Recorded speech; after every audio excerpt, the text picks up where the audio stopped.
আমার সঙ্গে আজকে যিনি রয়েছেন, শুরুতে তার সঙ্গে আপনাদের একটু পরিচয় করিয়ে দিতে চাই, যেটা অনুষ্ঠানের নিয়ম। কথা না বাড়িয়ে আমি তার সঙ্গে আপনাদের পরিচয় করিয়ে দিচ্ছি। আপনার নামটা একটু বলেন। আমার নাম শিমু। শিমু। শিমু, বয়স কত আপনার? আমার বয়স 35। 35 বছর বয়স। আপনি আমার এই অনুষ্ঠান অনেক দিন যাবৎ শুনছেন, প্রায় 5-6 বছর যাবৎ শুনছেন নিয়মিত। যখন একেবারে প্রথম দিকে শুনতেন তখন কি ভাবতেন যে এই অনুষ্ঠানে একদিন আপনি অতিথি হবেন? না, এটা ভাবতাম না, শুনতে ভালো লাগতো তাই শুনতাম। রাইট।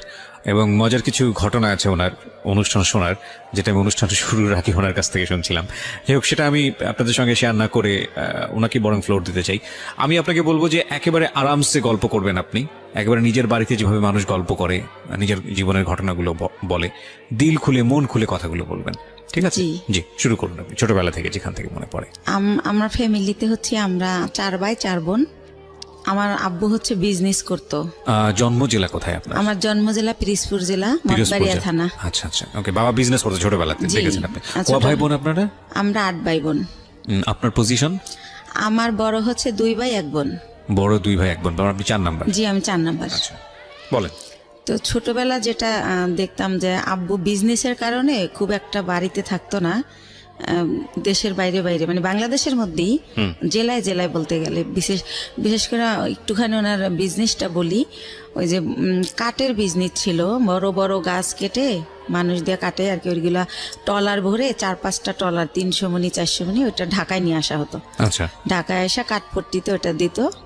আবার যাওয়ার সময় দেখা যেত মুন্সিগঞ্জ থেকে মিষ্টি কুমড়ার সময় মিষ্টি কুমড়া, গোল আলুর সময় গোল আলু, এগুলো আবার নিয়ে যেত আমাদের এলাকায় মঠবাড়িয়াতে।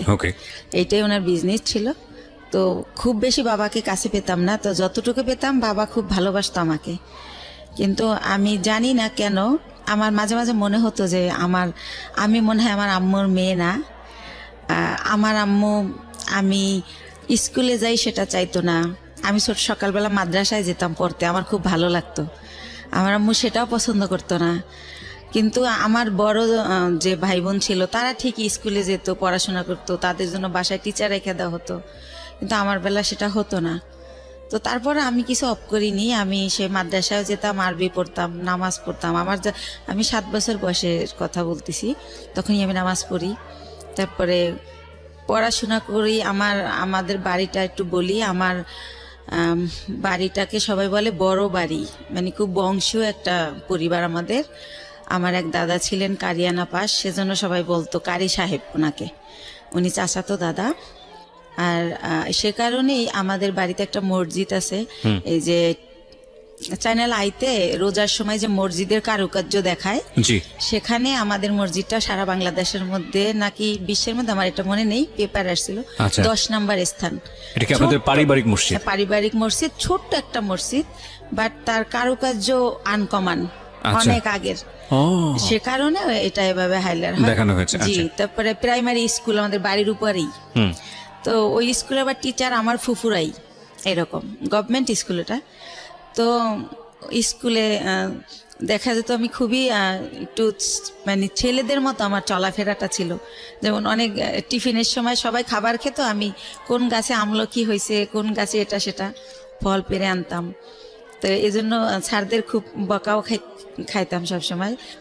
তো যাই হোক, এভাবে কাটে। তো ওই যে বললাম বাবাকে খুব কম পাই। তো একটা কথা মনে পড়ে বাবার, যে সে যখন যাইতো বাড়িতে ঢাকা থেকে, তো ওই কাপড়ের খুঁতি বলতো তখন, টাকা নেওয়ার জন্য আর কি, ওইটা ভরে টাকা নিয়ে যেত। আচ্ছা। তো ওই টাকা আমাদের খাটের উপর ঢালতো, সবাই মিলে গুছাইতো আর কি, সাইজ করতো যে এটা এত নোট, এত নোট। এগুলো দেখতাম, তখন মনে হতো যে আমরা তো অনেক বড় লোক, আমার বাবার এত টাকা, কত টাকা হবে এটা তো বুঝতাম না, ছোট মানুষ আমি। আচ্ছা।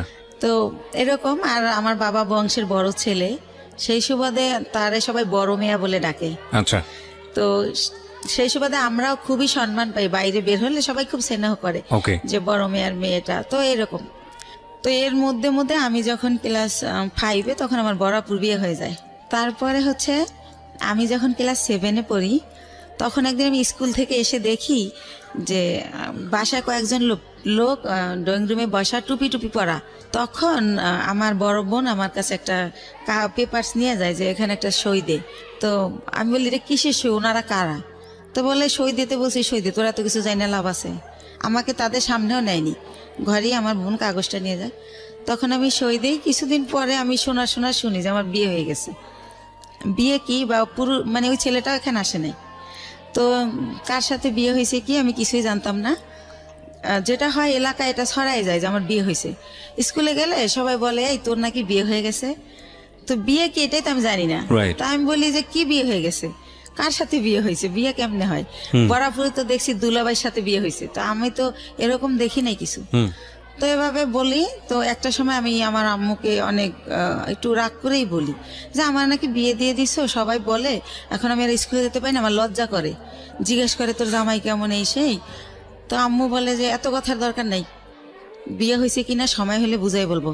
তখন আপনি কোন ক্লাসে পড়েন? ক্লাস 7-এ। ক্লাস 7-এ পড়েন। আচ্ছা, ছোটবেলা। তো এটা আপনাকে কিছুই বলা হয়নি, শুধু বলছে সিগনেচার করো? এরকম কিছুই হয় না, শুধু সিগনেচার। ধর্মীয় বিধান মতে এটা বিয়ে না। মানে আপনারা যদি বিয়েটাকে যদি আপনারা ধর্মীয় বিধানের জায়গা থেকে বলেন, আমাদের ধর্ম অনুসারে এটা বিয়ে হয়নি। এটা আমি ক্ষুদ্র জ্ঞানে বলছি, কিন্তু এটার মধ্যে যদি কোনো সীমাবদ্ধতা থাকে সেটার জন্য আমি ক্ষমা চেয়ে নিচ্ছি। বিশেষ করে এটার ব্যাপারে ভালো বলতে পারবেন যারা ইসলামী স্কলার তারা। আর রিলিজিয়নের জায়গার বাইরে এসে যদি আমরা লিগ্যাল জায়গা থেকে বলি তাহলে এটা একটা মারাত্মক রকমের অন্যায়, এবং লিগ্যাল জায়গা থেকে তো এটা বিয়ে হওয়ার প্রশ্নই ওঠে না। তো সেই জায়গা থেকে মেয়েটা যদি ক্লেইম করে যে আমার সাথে এরকম আচরণ করা হয়েছে, তাহলে পরিবারের প্রত্যেকটা সদস্য ফেঁসে যাবেন, আইনগতভাবে ফেঁসে যাবেন। এবং এই কথাগুলো আমি এই কারণেই বলছি যে বাংলাদেশের এখনো এই ধরনের ঘটনা ঘটে। প্লিজ এইসব জায়গা থেকে সাবধান থাকবেন। জি বলুন। তারপরে আম্মু তো এটার আমার কোনো ব্যাখ্যা দিত না। তো যখন আমার আব্বুকে আমি জিজ্ঞেস করি যে আব্বু বউ সাজে, শাড়ি পরে, 2জন বর বউ থাকে, তারপরে বিয়ে হয়, তো আমার বলে বিয়ে হয়েছে, তো কই এগুলা তো কিছু করেন নাই। তখন আব্বু বলে যে নাবালক যদি হয় মেয়ে, সেই ক্ষেত্রে গার্জিয়ানরাই সব, তুমি তো নাবালক, সেজন্য তোমার এগুলো হয়নি, বড় হও তখন এরকম ভাবে আবার অনুষ্ঠান করবো আমরা। তো এতটুকুই জানা হয়। তো এর মধ্যে কি হয় যে আমি যখন ক্লাস 8-এ, তখন ওই লোকের আর কি ভাই হচ্ছে চেল্লায় আসে ঢাকাতে। তো আসলে আমাকে নিয়ে যাবে ওদের দেশে। তখন যখন কোন লোকের ভাই এটা? ওই আমার হাজবেন্ডের ভাই। হাজবেন্ডের নাম কি ছিল? হাজবেন্ডের নাম ছিল জাহিদ। আচ্ছা, তো জাহিদের ভাই মানে আপনার ভাসুর? জি, আমার ভাসুর। আচ্ছা। তো উনি আর কি আসে ঢাকাতে, তো আমাকে নিয়ে যাব না সাথে। তো আমার আবার একটা অভ্যাস ছিল, এটা ভুলে গেছি বলতে, যে ছোটবেলা খুব বেড়ানের শখ, কেউ গেলেই তার পিছে পিছে চলে যেতাম। আব্বু কোথাও যেতে নিলে আব্বুর পিছে, হয়তো খালি গায়ে আমি, কিন্তু দৌড় দিতাম যে আমার নিয়ে যাও। তো শুনলাম একটা দেশে যাব, নতুন একটা দেশ, ওদের বাড়ি পাবনা জেলাতে। তো আমি খুব খুশি, তো ওনার সাথে গেলাম। তো যাওয়ার পরে গ্রামে যেটা হয়, সবাই শুনছে যে আমি জাহিদের ওয়াইফ। তখন সবাই বলে যে মেয়ে, এত সুন্দর একটা মেয়ে, ওই সময় তো ছোট ছিলাম, সুন্দর ছিলাম, তো এত সুন্দর একটা মেয়ে এই পাগলটার সাথে কিভাবে দিল এর বাবা মা। আবার মেয়েটার একাই পাঠাই দিয়েছে, কেউ আসে নাই। আচ্ছা। কিন্তু পাঠাইছে অন্য সেন্সে, এটা আমার বাবার ফ্রেন্ডের বাড়ি, ওই সেন্সে পাঠাইছে। কিন্তু লোকজন সবাই জানে যে বউ হিসেবে আসছে, এটা জানছে গ্রামের মানুষ। তো এভাবে বলে, আমি তো সেম পুকুরে ডুবাচ্ছি, দৌড়াচ্ছি, শ্বশুর বাড়ি, তো ওরকম বুঝতেছি না। তো ওনারে মা ডাকতে হবে, তো সেইভাবে আগে আন্টি ডাকতাম, এখন মা ডাকি শাশুড়িকে। ওটা বলে দিয়েছে যে ওনাকে মা ডাকবা? হ্যাঁ, বলে দিয়েছে। আমার আম্মু বলে দিয়েছে ঢাকা থেকে, তুমি আগে যখন আসতো তোমার আঙ্কেলের ওয়াইফ আন্টি বলতা, আঙ্কেল বলতা, এখন বাবা আর মা বলবা। তো আপনি জিজ্ঞেস করেননি বাবা মা কেন বলবো? ওই যে বিয়ে হয়েছে তার ছেলের সাথে। না, কিন্তু সেটা তো আপনি তখনও জানেন না। জানি বলতে, সে তো মুখে বলতো যে বিয়ে হয়েছে। ও আচ্ছা আচ্ছা, আপনিও প্রশ্ন করেননি যে ঠিক আছে বিয়ে মানে বিয়ে? ওকে, তো আমি আসলে ভাইয়া জানতো না, বুঝতেন না। জি, রাইট। তো তারপরে হচ্ছে আমি আমার শাশুড়িকে জিজ্ঞেস করি যে মা, সবাই যে বলে যে পাগলের কাছে বিয়ে দিছে, পাগলকে? তো বলে আরে ও হচ্ছে জাহিদের কথা বলে। তো আমি বলছি ওনারা সবাই পাগল বলে কেন? তো বলে ও হচ্ছে ঠিক মতো গোসল করে না, পুকুরে ডুবায়, মাঝে মাঝে খেলতে অন্য অন্য জেলায় চলে যায়, ফুটবল খেলে, তো সেজন্য সবাই পাগল বলে, মানে খুব ভালোভাবে থাকে না, অপরিষ্কার একটু। তো এভাবে আমাকে যেটা বুঝালো, তো এভাবে বুঝলাম, কয়েকদিন বেড়ালাম, তারপর আবার আমার আব্বু যাই নিয়ে আসলো আমাকে। তখন জাহিদের সঙ্গে আপনার দেখা হয়নি? না, দেখা হয়নি, ওনাকে আমি দেখিনি। তো আমি জানি না উনি কই, বা আমার ওই তো কিউরিসিটিও নাই। এক্স্যাক্টলি। তো আমি আবার ঢাকায় চলে আসলাম। আসার পরে আমার ওই যে মাথার মধ্যে ঢুকছে গ্রামে যে একটা পাগলের কাছে আমার বিয়ে দিছে, ওইটা আমার মাথার থেকে আর সরতেছে না। আমি পড়াশোনা করতে পারতেছি না, স্কুলে যাইতে পারতেছি না, হয়তো ক্লাসে আসি, ম্যাডাম কি বলতেছে আমি শুনি না, এরকম হয়ে যাচ্ছে, মানে কিরকম জানি। তো তখন এরকম হওয়াতে আমার আম্মু আব্বুকে বললো যে ইয়ে হয়েছে, ওদেরকে একটা বাসা টাসা ভাড়া নিয়ে আলাদা করে দাও, তোমার মেয়ে শুধু প্রশ্ন করে, পড়ালেখা করতে চায় না। আমার নাকি আমার আম্মু নাকি ক্লাস 5-এ বিয়ে হয়েছিল, আমার আব্বু বড় টড় করে তারে সংসার করছে। তো আমার আম্মু বলতেছে আমারও তো ক্লাস 5-এ বিয়ে হয়েছে, কই আমি তো তোর মতো করিনি, তুই তো আমার চেয়ে বড়, তুই তো 7-এ পড়িস। তো এরকম আমার ব্যাপারগুলো কেমন জানি লাগে, আমি কি করব বুঝতে পারি না, কার সাথে শেয়ার করব তাও বুঝতে পারি না। তো একটা সময় কি করে আমার আম্মু যে হাজবেন্ড বুঝানোর জন্য নাকি আমি জানি না, আমারে একটা বাসা ভাড়া করে দেয়। আমি ক্লাস 8-এ বাসা ভাড়া করে ফার্নিচার দিয়ে ওনার সাথে আমারে দেয়, উনি আনে। এই প্রথম ওনাকে আমি দেখি, একটা অনুষ্ঠানও করে ঘরোয়াভাবে নিজেদের আত্মীয় স্বজনের করে, ওই বাসাটা আমারে দেয়। মৌলবী পড়ে যে মৌলবী এনে যে কবুল বলতে হয় সেটা করিয়েছে আপনাকে? না। Very interesting. ওকে। তো তারপরে যেটা হলো, ওই দিন যেদিন অনুষ্ঠান করলো সেদিনও মিলাদের মতো করে করলো, হুজুর টুজুর ছিল ওনারা। তো যাই হোক, আর উনি পাগলটা ছিল কি পরে যেটা জানি গল্পে চলে আসবে, উনি সবসময় এরকম না, 24 আওয়ার্স এরকম তা না। তো উনি সকালে, আমি তো আম্মু বলছে সকালে রান্না করতে, তো রান্না করতে পারি না, তাও ডাল চাল মিলে একটু খিচুড়ির মতো করলাম। তো উনি খেয়ে অফিসে চলে গেল ওই গার্মেন্টসে। তারপরে এভাবেই করে, সে বাসায় আসে, খাওয়া দাওয়া করে, আমার সাথে তেমন কোনো কথা বলে না। এরকম পরের রাতে আবার দেখলাম কি, আমার একটা ছবির অ্যালবাম ছিল ফ্রেন্ডদের সাথে, কাজিনদের সাথে, ওইটা উনি টেনে টেনে ছেড়ে, তো ওই কাগজ ছেড়লে একটা আওয়াজ হয়, তো আমি ঘুমাই পড়ি কিন্তু ওই আওয়াজে জেগে যাই। তখন আমি বলি যে আপনি এগুলো ছেড়েন কেন, কি হয়েছে আপনার? এটা বলতেই সে আমাকে একটা চর মারে যে তুমি ছেলেদের সাথে ছবি তুলছো কেন, ছেলে মানে আমার কাজিনরা। আচ্ছা আচ্ছা। তখন আমি বলি তো কি হয়েছে, ও তো আমার খালাতো ভাই, আর আমরা তো একই বয়সের, একসাথে পড়াশোনা করছি, আমাদের বাসা থেকে পড়াশোনা করছে, তাই আপনি এমন করেন কেন, আপনি কি পাগল? আমি রাগ করে বলে ফেলি। তখন আমি ঠিক করি যে এর সাথে তো থাকা যাবে না, এভাবে কিভাবে থাকবো। তো ওই দিন রাত এভাবে কাটে, আমি সকালবেলা বাড়ি চলে যাই, গিয়ে আমার আম্মুকে বলি, বললে আমার আম্মু বলে তুমি বেশি চালাক, তোমাকে কে দেছে এই বুদ্ধি, কিসের পাগল, পাগল হলেও চাকরি করে কেমনে? হ্যাঁ, তো আমার সাথে সেই টর্চার শুরু হয়ে যায়, এরকম করে, কি করব। তো আমি বলি যাই হোক আমি আর ওই বাড়িতে যাবো না, তো এভাবে থাকি। তারপরে আমি ঠিক করি যে আমার কিছু একটা করতে হবে, আমি এই বাসায় থাকবো না, ওই বাসায় থাকবো না। তো আমাদের একটা পারিবারিক ডক্টর থাকে, পিজির অধ্যাপক, উনি ওনার একটা ক্লিনিক দেয় মিরপুরে। তো আমি ওনার সাথে একদিন দেখা করে বলি, আঙ্কেল আপনার এখানে আমার একটা কাজ দিবেন? তো বলে কি কাজ করবো তুমি, ছোট মানুষ? তাই আমি বলি ওই যে প্রেশার মাপে কত কিছু করে, ইঞ্জেকশন দেয়, ওটা মানে শিখাবেন, আমি ওগুলো পারবো। তা আমি এইতে তো অনেকটা তো আর ছোট না। তো স্যার বলে, ওই আঙ্কেল বলে ঠিক আছে, এখানে চাকরি করলে আমাকে স্যার বলতে হবে, স্যার বলতে পারবো? হাসে আর বলে, বলছি হ্যাঁ পারবো। তো ওইখানে কিছুদিন আমি শেখার পর আমি ওগুলো শিখে যাই, শেখার পরে আমার কিছু স্যালারি দেওয়া হয়, আর বেশি হচ্ছে আমার ভালো লাগে যে আমি ওইখানে টাইমটা পাস করতে পারি। আচ্ছা। তো এইভাবে চিন্তা, এটা কি আপনি নিজের বাড়ি থেকে করছেন? হ্যাঁ, শ্বশুর বাড়িতে বাড়ি যাচ্ছেন না? থেকে না, ওই বাসায় আর আমি যাই না। তো বাবার বাড়ি থেকেই করছি, বাবার বাড়ির কাছেই, যেহেতু সেকেন্ড কলোনি থেকে মাজার খুব দূরে না। তো এভাবে করি। তো আমার বাবা জানতে চায় কেন করি, আমি বলি যে ডাক্তারি পোশাক, নার্সের পোশাক আমার ভালো লাগে, তো তাই করি, আমার খুব ভালো লাগতেছে। তো পড়াশোনার কি হবে, আমি না পড়াশোনা চলবে, সমস্যা নেই। তো এভাবে যাইতে থাকে। তো ওই লোকটা একেবারে অসুস্থ হয়ে পড়ে একটা সময়, মানে জাহিদ। আচ্ছা, আপনার হাজবেন্ড? হ্যাঁ, অসুস্থ হয়ে পড়লে ওনাকে অনেক জায়গায় ডাক্তার দেখানোর পর লাস্টে ওই ক্লিনিকেই ভর্তি করে।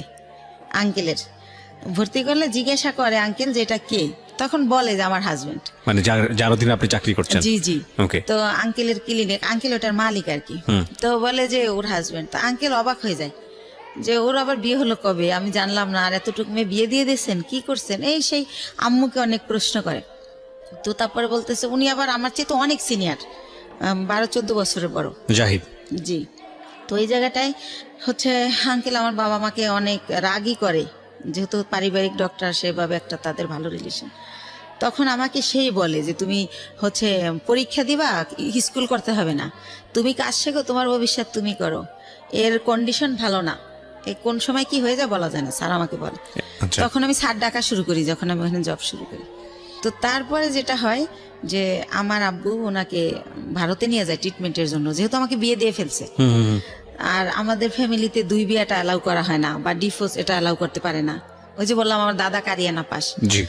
তো ওইখানে গেলে ওনার ধরা পড়ে যে ওনার বুকের একটা হাড় ভাঙা, ওনার এই মাথার কিছু রক, ছোট ছোট রক ড্যামেজ। তো এইভাবে অনেক কিছুই ধরা পড়ে যায় বাবার কাছে। তো বাবা আয়সা যখন আমার শ্বশুরের মধ্যে মারা যায়, তো শাশুড়িকে প্রশ্ন করে যে আপনার ছেলে এত দিক দিয়ে ড্যামেজ, তারপর আমার মেয়েটাকে কেন নিলেন? আমার এত সুন্দর মেয়েটা হরিণের মতো দৌড়াতো, সেই মেয়েটাকে এরকম করলেন, এখন কি করব আমি? আর ওখানে ডক্টর বলেই দিয়েছে যে এ সম্পূর্ণ সুস্থ হবে না, কিছুদিন ভালো থাকবে, আবার এটা হবেই, এটা সম্পূর্ণ সুস্থ হওয়ার মতো না। আচ্ছা। তো এভাবে নিয়ে আসে। তো এগুলো যখন আম্মুকে আমার আব্বু বলে, তখন আমি শুনতে পারি আড়াল থেকে। তখন আমি ঠিক করি যে না, আমার নিজের পায়ে নিজে দাঁড়াতে হবে। তো এর মধ্যে ওইখান থেকে আসার পর উনি অনেকটা ভালো হয়। ভালো হলে আবার আমার এক ভাইয়া, পরিচিত ভাইয়া, ওনার বাড়ি উজিরপুর, উনি একটা গার্মেন্টসে জব করে। তো ওইখানে ওই জাহিদা আমি দুইজনই চাকরি নিই। তো এতে মধ্যে আমি ক্লাস 9-এ উঠি। তো আমি চাকরি নেই কোয়ালিটি হিসাবে। তো আল্লাহ রহমতে আমার হয়তো আর্ট নলেজ একটু ভালো। আমি অনেক 3 মাসের মধ্যে আমি যখন ঢুকি আমার 8,000 টাকা স্যালারি ধরে। 3 মাস পরে আমার স্যালারি 15,000 হয়ে যায়। আমার একটা লাইনের দায়িত্ব দিয়ে দেয়, লাইন শিপ বলে ওটাকে। তো এভাবে ও জব করে, আমিও জব করতে থাকি। তো ভালো এরকম। তো ওই মালিক ওইখানে আবার 3 ভাইয়ের গার্মেন্টস।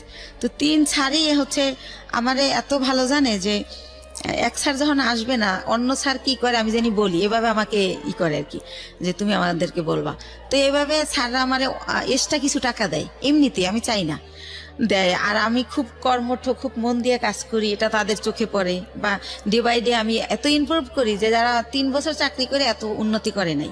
তো এভাবে স্যাররা খুবই ভালোবাসে আমাকে। তো এর মধ্যেই হচ্ছে আমার বেতন মোটামুটি 20,000-এর উপরে হয়ে যায়, এই এক্সট্রা টাকা টোকা নিয়ে, ওভার টাইম নিয়ে। এর মধ্যে ওই লোকটা আবার অসুস্থ হয়ে যায়, এমন অসুস্থ যে একদম হলুদ হয়ে যায়, একদম খারাপ অবস্থা হয়ে যায়। তো তখন আমার বাড়িতে নিয়ে যায়, ওই মিরপুরে নিয়ে আমার মা বোনেরা লতা পাতা জন্ডিস হিসাবে রস করে খাওয়ানো, ডাক্তার দেখানো, এগুলো করতে থাকে। এর মধ্যে ওই লোকের 3 মাস পর্যন্ত আমার কারণে মালিকে বেতন দেয় এমনি। আচ্ছা। যেহেতু আমারে ভালো জানে তারা মেয়ের মতো, সে কারণে বেতন দেয়। ওই লোককে মানে আপনার হাজবেন্ড? আমার হাজবেন্ড একই গার্মেন্টসে কাজ করতো? জি, একই গার্মেন্টসে কাজ করি। ওকে। এই যে আরো কিছু ওনার কিছু সিমটম ছিল। রাতের বেলা হঠাৎ করে, মানে আমি ঘুমের মধ্যে দেখতাম কি সে মানে ভৌতিকভাবে আমার দিকে তাকায় আছে। ঘুমের থেকে উঠে, মানে ওনার দাঁতগুলো খুব বড় বড় ছিল। আর ওনার হচ্ছে উনি অনেক চেকন ছিল, অনেক লম্বা ছিল। তো উনি যখন খালি গায়ে ওরকম করতো মনে হতো ভূত। তো আমি খুব ভয় পেতাম। তো ভয় পেলে কি হবে, আমি আবার ছোটবেলা থেকে তো কোরআন পড়তাম, নামাজ পড়তাম। তো ওইভাবে আবার দোয়া টোয়া পরে আবার ঘুমাই যেতাম। যেহেতু আমার অফিসটা ছিল সকাল 8টা থেকে রাতের 10টা পর্যন্ত, তো অনেক হার্ডওয়ার্ক করা হতো, রাতে খুব ক্লান্ত থাকতাম। তো আমি আর কেউ বলা বন্ধ করে দিলাম, কারণ ফার্স্ট দিকে যখন এর কথা বলতাম কেউই তো অ্যালাউ করতেছে না, আমাকে কেউ বুঝতেই আসে না। তো যাই হোক, এভাবে হয় আমার হচ্ছে। এভাবে চাকরি করতে করতে 2001 সালে আমি হচ্ছে 2000-এর শেষের দিকে আমি কনসেপ্ট করি, অফিসে মাথা ঘুরে পড়ে যাই। তখন আমারে হচ্ছে পরীক্ষা নিরীক্ষা করে ডাক্তারের কাছে নিয়ে দেখে যে আমার বাচ্চা পেটে। জি। তো বাচ্চা পেটে দেখলেও আমি অসুস্থ, ওষুধ খাচ্ছি, রেস্ট, যখন মাথা ঘুরে যায় নামাজের রুমে রেস্ট নিচ্ছি, যেহেতু স্যাররা আমার ভালো জানে। তো সেভাবে আমি আমার জবটা চালিয়ে যাই। তো যখন 6 মাস হয়ে যায়, তখন আমি আর পারি না, নিজের সাথে আর যুদ্ধ করতে পারি না, তখন আমি জবটা ছেড়ে দেই। তো এর মধ্যে আমার মোটামুটি বেশ কিছু টাকা সঞ্চয় হয়ে যায়। তো জবটা ছেড়ে দেওয়ার পর আমার বেবিটা যখন হয় 2001 সালের মানে জানুয়ারি মাসের 31 তারিখ রাত 12:30টায় হয় আমার ছেলেটা। সেখানেও বলি, আমাকে যখন একটা প্রাইভেট ক্লিনিকে নেয়, অন্য লোকে নেয়, আমার হাজবেন্ড নেয় না। আর আমি যে প্রেগনেন্ট, এই সময়টা আমার মার আমাকে একটু সময় দেওয়া উচিত, আমার কাছে থাকা উচিত, কিন্তু আমার মা সেটা করে না। তো সে কারণে আমি ওই ভাড়া বাসায় থাকি, মার কাছে আর থাকি না। তো আমি যখন আমারে অন্য মানে ভাড়াটিয়ারা নিয়ে যায় একটা ক্লিনিকে, সেখান থেকে আমার অবস্থা খারাপ দেখে, যেহেতু আমার বয়স কম, সেজন্য আমার অবস্থা খারাপ হয়ে যায়, বা আমার খাওয়া দাওয়া হয় না ভালো। তো আমার ঢাকা মেডিকেল নিলে তখন ডক্টররা বলে যে ইমিডিয়েটলি সিজার করতে হবে, না হলে বাচ্চা মা কাউকে বাঁচানো যাবে না। তো সিজার করবে, হাজবেন্ডের সিগনেচার লাগবে। এখন হাজবেন্ড কোথায়? তখন উনি আবার ওই অসুস্থ থেকে সুস্থ হয়ে মোটামুটি অফিস আবার যায়, ওই কোম্পানি আবার অফিসটা পুরান ঢাকায় নিয়ে যায়, সেখানে উনি জব করে। তো ওনাকে বারবার বলা হয় যে আপনি আসেন, আপনার সিগনেচার ছাড়া অপারেশন হবে না। বলে কেউ একজন দিয়ে দিলেই হয়, আমি যাব না। সে আর যাই না। তো এক পর্যায়ে আমার যে এক ভাইয়া, ওই যে বললাম যে আগে জব করতাম একসাথে, ওই ভাইয়াটা হাজবেন্ডের জায়গায় সিগনেচার করে। তো আমার সিজারে আমার ছেলেটা হয়। আপনার ছবি দেখাবো না, আমি নিয়ে আসছি মাশাল্লাহ। তো আমার ছেলেটা ডক্টর হচ্ছে এভাবে পা ধরে ঝুলায় বেডে গিয়া, যখন আমার বেডে দেওয়া হয়, আমার যখন সেন্স ফেরে, তখন বলে যে আপনার ছেলেটা অনেক মেধাবী হবে, আমি এত বছর এই জবে আছি, এরকম খুবই কিউট, খুবই স্বাস্থ্যসম্মত হয় বেবিটা, তো ওরে ডাক্তারি পড়াবেন, আমার রিকোয়েস্ট রইলো, এভাবে বলে কথা বলতে বলতে। তো হসপিটালে আমি 10 দিন থাকি, ওখানে রাখা হয় 7 দিন, কিন্তু যেহেতু আমি ছোট, তার মধ্যে সিজার হয়, এই জন্য 10 দিন রাখি। তো এর মধ্যে কি হয়, আমার মা যেদিন আমার সিজার হয় তার পরের দিন আমার মার বাসার একটা কাজের মেয়েকে পাঠিয়ে দেয়, কিন্তু আমার মা যায় না। তো কাজের মেয়েকে জিজ্ঞেস করি, লাখি আম্মু আসলো না? বলে যে তার শরীর ভালো না, জ্বর। তো লাখি আমার সাথে থাকে হসপিটালে। আচ্ছা। আর একটা বুয়া, বাচ্চার বয়স কত? না আমার বাচ্চা তো মাত্র হলো, আমি হসপিটালে। ওকে, ঠিক আছে। তো আমার হসপিটালে তো একটা, আমি তো সিজারের, আমি তো বাচ্চার কিছু করতে পারবো না, সেজন্য এই খবর পেয়ে আমার মা লাখিকে পাঠায়, কিন্তু মা যায় না। তো 10 দিন পর আমার এই লাখি সহই আমার বাড়িতে নিয়ে যায়, আমার বাসায় নিয়ে যায়। তারপর আমার মা দেখতে আসে আমাকে। তখন আমি অনেক কান্না করে জিজ্ঞেস করি যে মা, তুমি কি সত্যি আমার মা? আমি হসপিটালে রইলাম, এত কষ্ট করলাম, তুমি আমার দেখতে আসলা না, এখন আসছো কেন? কয় আইসা কি অন্যায় করে ফেলছি, একটু পরেই চলে যাব, আসছি তোমার বাচ্চার চুল কামাইতে হবে তাই। তো আমি তো বুঝি না চুল কামাইতে হয় বা কিছু একটা। তো উনি আমার বাচ্চার চুল কামায়, ওই দিন থাকে, তারপরের দিন আবার চলে যায়। তো এর মধ্যে আমার ওই যে ভাইয়াটা যে সিগনেচার দিছিল, সেই ভাইয়াটা আমার বেবিটাকে দেখতে আসে। আসার পরে আমি ওনার সাথে শেয়ার করি যে ভাইয়া, আমি তো এখন জব করতে পারবো না, জব করলে আমার বাচ্চা কার কাছে রাখবো? তাহলে আমার তো কিছু টাকা আছে, আপনি কি আমার টাকাটা নিয়ে কোনো ব্যবসা করতে পারেন, এরকম যে আপনিও ব্যবসাটা করলেন, আমারে কিছু দিলেন যাতে আমি চলতে পারি বাচ্চা নিয়ে। তো উনি আমার সবই জানে, আমার কষ্টের কথা। তো বলে আচ্ছা দেখা যাক কি করা যায়। তো উনি আবার 1 সপ্তাহ পরে এসে বলে, শিমু একটা ব্যবসা খুঁজে বের করছি। কি? এক্সেসরিজ ব্যবসা, গার্মেন্টসের মাল কিনে আমরা গার্মেন্টসে দিব। তো আমি তো বুঝি না এক্সেসরিজটা। তো উনি আমার বুঝাই বলে যে পলিথিন, কার্টন, লেবেল, হ্যান্ডটেক, এইসব। তো কত টাকা লাগবে ভাইয়া? তো বলে তোর কাছে কত টাকা আছে সেটা বল। তাই আমি বলি আমার কাছে মনে হয় 60-70 হাজার টাকা আছে, এটা হবে? তো বলে যে হ্যাঁ, এটা দিয়েই শুরু করি, প্রথম দেখি কি হয়। তো আল্লাহ রহমতে উনি শুরু করলে প্রায় আমার খরচও চালায়। এরপরে উনি 6 মাস পরে বলে যে প্রায় আমাদের পুঁজি হয়ে গেছে 3 লাখ টাকার মতো 6 মাসের মধ্যে। তো অনেক ভালো লাভ। তো তখন বলে যে আরো টাকা ইনভেস্ট করলে ভালো হতো। তো আমার বাবার দেওয়া কিছু গয়না থাকে আমার, সেই গয়নাগুলো আমি বিক্রি করে আরো টাকা ওইখানে ঢুকাই। তো এরকম করতে করতে আমার বাচ্চাটা, মানে আমার ছেলেটার বয়স হয়ে যায় 2 বছর। 2 বছর, ওকে। 2 বছর হয়ে যায়। তো আল্লাহর রহমতে ভালোই আছি, ভালোই চলতেছি, ব্যবসা খুব ভালো হচ্ছে। তো এভাবে তো আমি বলি যে ভাইয়া এখন একটা অফিস নেন, তাহলে আরো ভালো হবে। তো ভাইয়া কি করে, একটা আরামবাগে ছোট একটা অফিস ভাড়া নেয়, কার্ড ছাপায়, ভিজিটিং কার্ড, কোম্পানির একটা নাম দেয়, স্বদেশ ইন্টারন্যাশনাল। তো এইভাবে একটা নাম দিই আমরা। তো তারপরে যেটা হয় যে ব্যবসা কি হয়, যে টাকা যায় তার চেয়ে আমরা 3 ডবল মাল বাকি আনা যায়। ধরেন 1 লাখ দিয়ে 3 লাখ টাকার মাল বাকি আনা যায়। এভাবে আমরা আবার কোম্পানির মাল দেই। এভাবে করতে করতে আল্লাহর রহমতে আমাদের পুঁজি প্রায় 30-40 লক্ষ টাকা হয়ে যায়। যেহেতু আমরা কম পুঁজি খাটাই ভালো ব্যবসা করতেছি, যেহেতু আমাদের লেনদেন ভালো। এর মধ্যে আমাদের 3টা কর্মচারী নিয়ে নেয় ভাইয়া, একটার নাম স্বপন, একটা বাপ্পি, আর একটা রেজা। তো এভাবে ভালো ব্যবসা চলতেছে। তো আমার ছেলেটা 2 বছর যখন হয়, ও একা একা পেন্সিল খাতা দিয়ে বসাই দেয় খেলতে, দেখি যে ও সরোয়া লিখে ফেলে। এভাবে তো দেখি যে আব্বু এরকম করো, তো লেখে। তো তখন আর ওরে আমি বলি আমার ভাইয়াকে যে ভাইয়া ওরে না স্কুলে দিয়ে দেই, কিন্ডার গার্ডেনে, ও তো লেখা শিখে গেছে। কয় দূর হবো কা, এত তাড়াতাড়ি না। তো এরকম করতে করতে আমাদের বাসায় একটা ম্যাডাম ভাড়া থাকে পাশের ফ্ল্যাটে। তো ম্যাডামকে বলি, ম্যাডাম কয় ওর পরীক্ষা দেওয়া লাগবে না, এমনি নিয়ে যায় নাইসেন, ভালো হবে, এতে ওর শেখা হলো, সামনের বছর ভর্তি করবেন। তো এইভাবে নিয়ে যেতাম, আসতাম, ফিটার নিয়ে যেতাম ব্যাগে করে, ওর ফিটার খাওয়াতাম টিফিনে। তো এভাবে ওরা সবাই আদর করে। ওর নাম হীরামণি। তো ওর নাম হীরা, তো আদর করে সবাই হীরামণি ডাকে।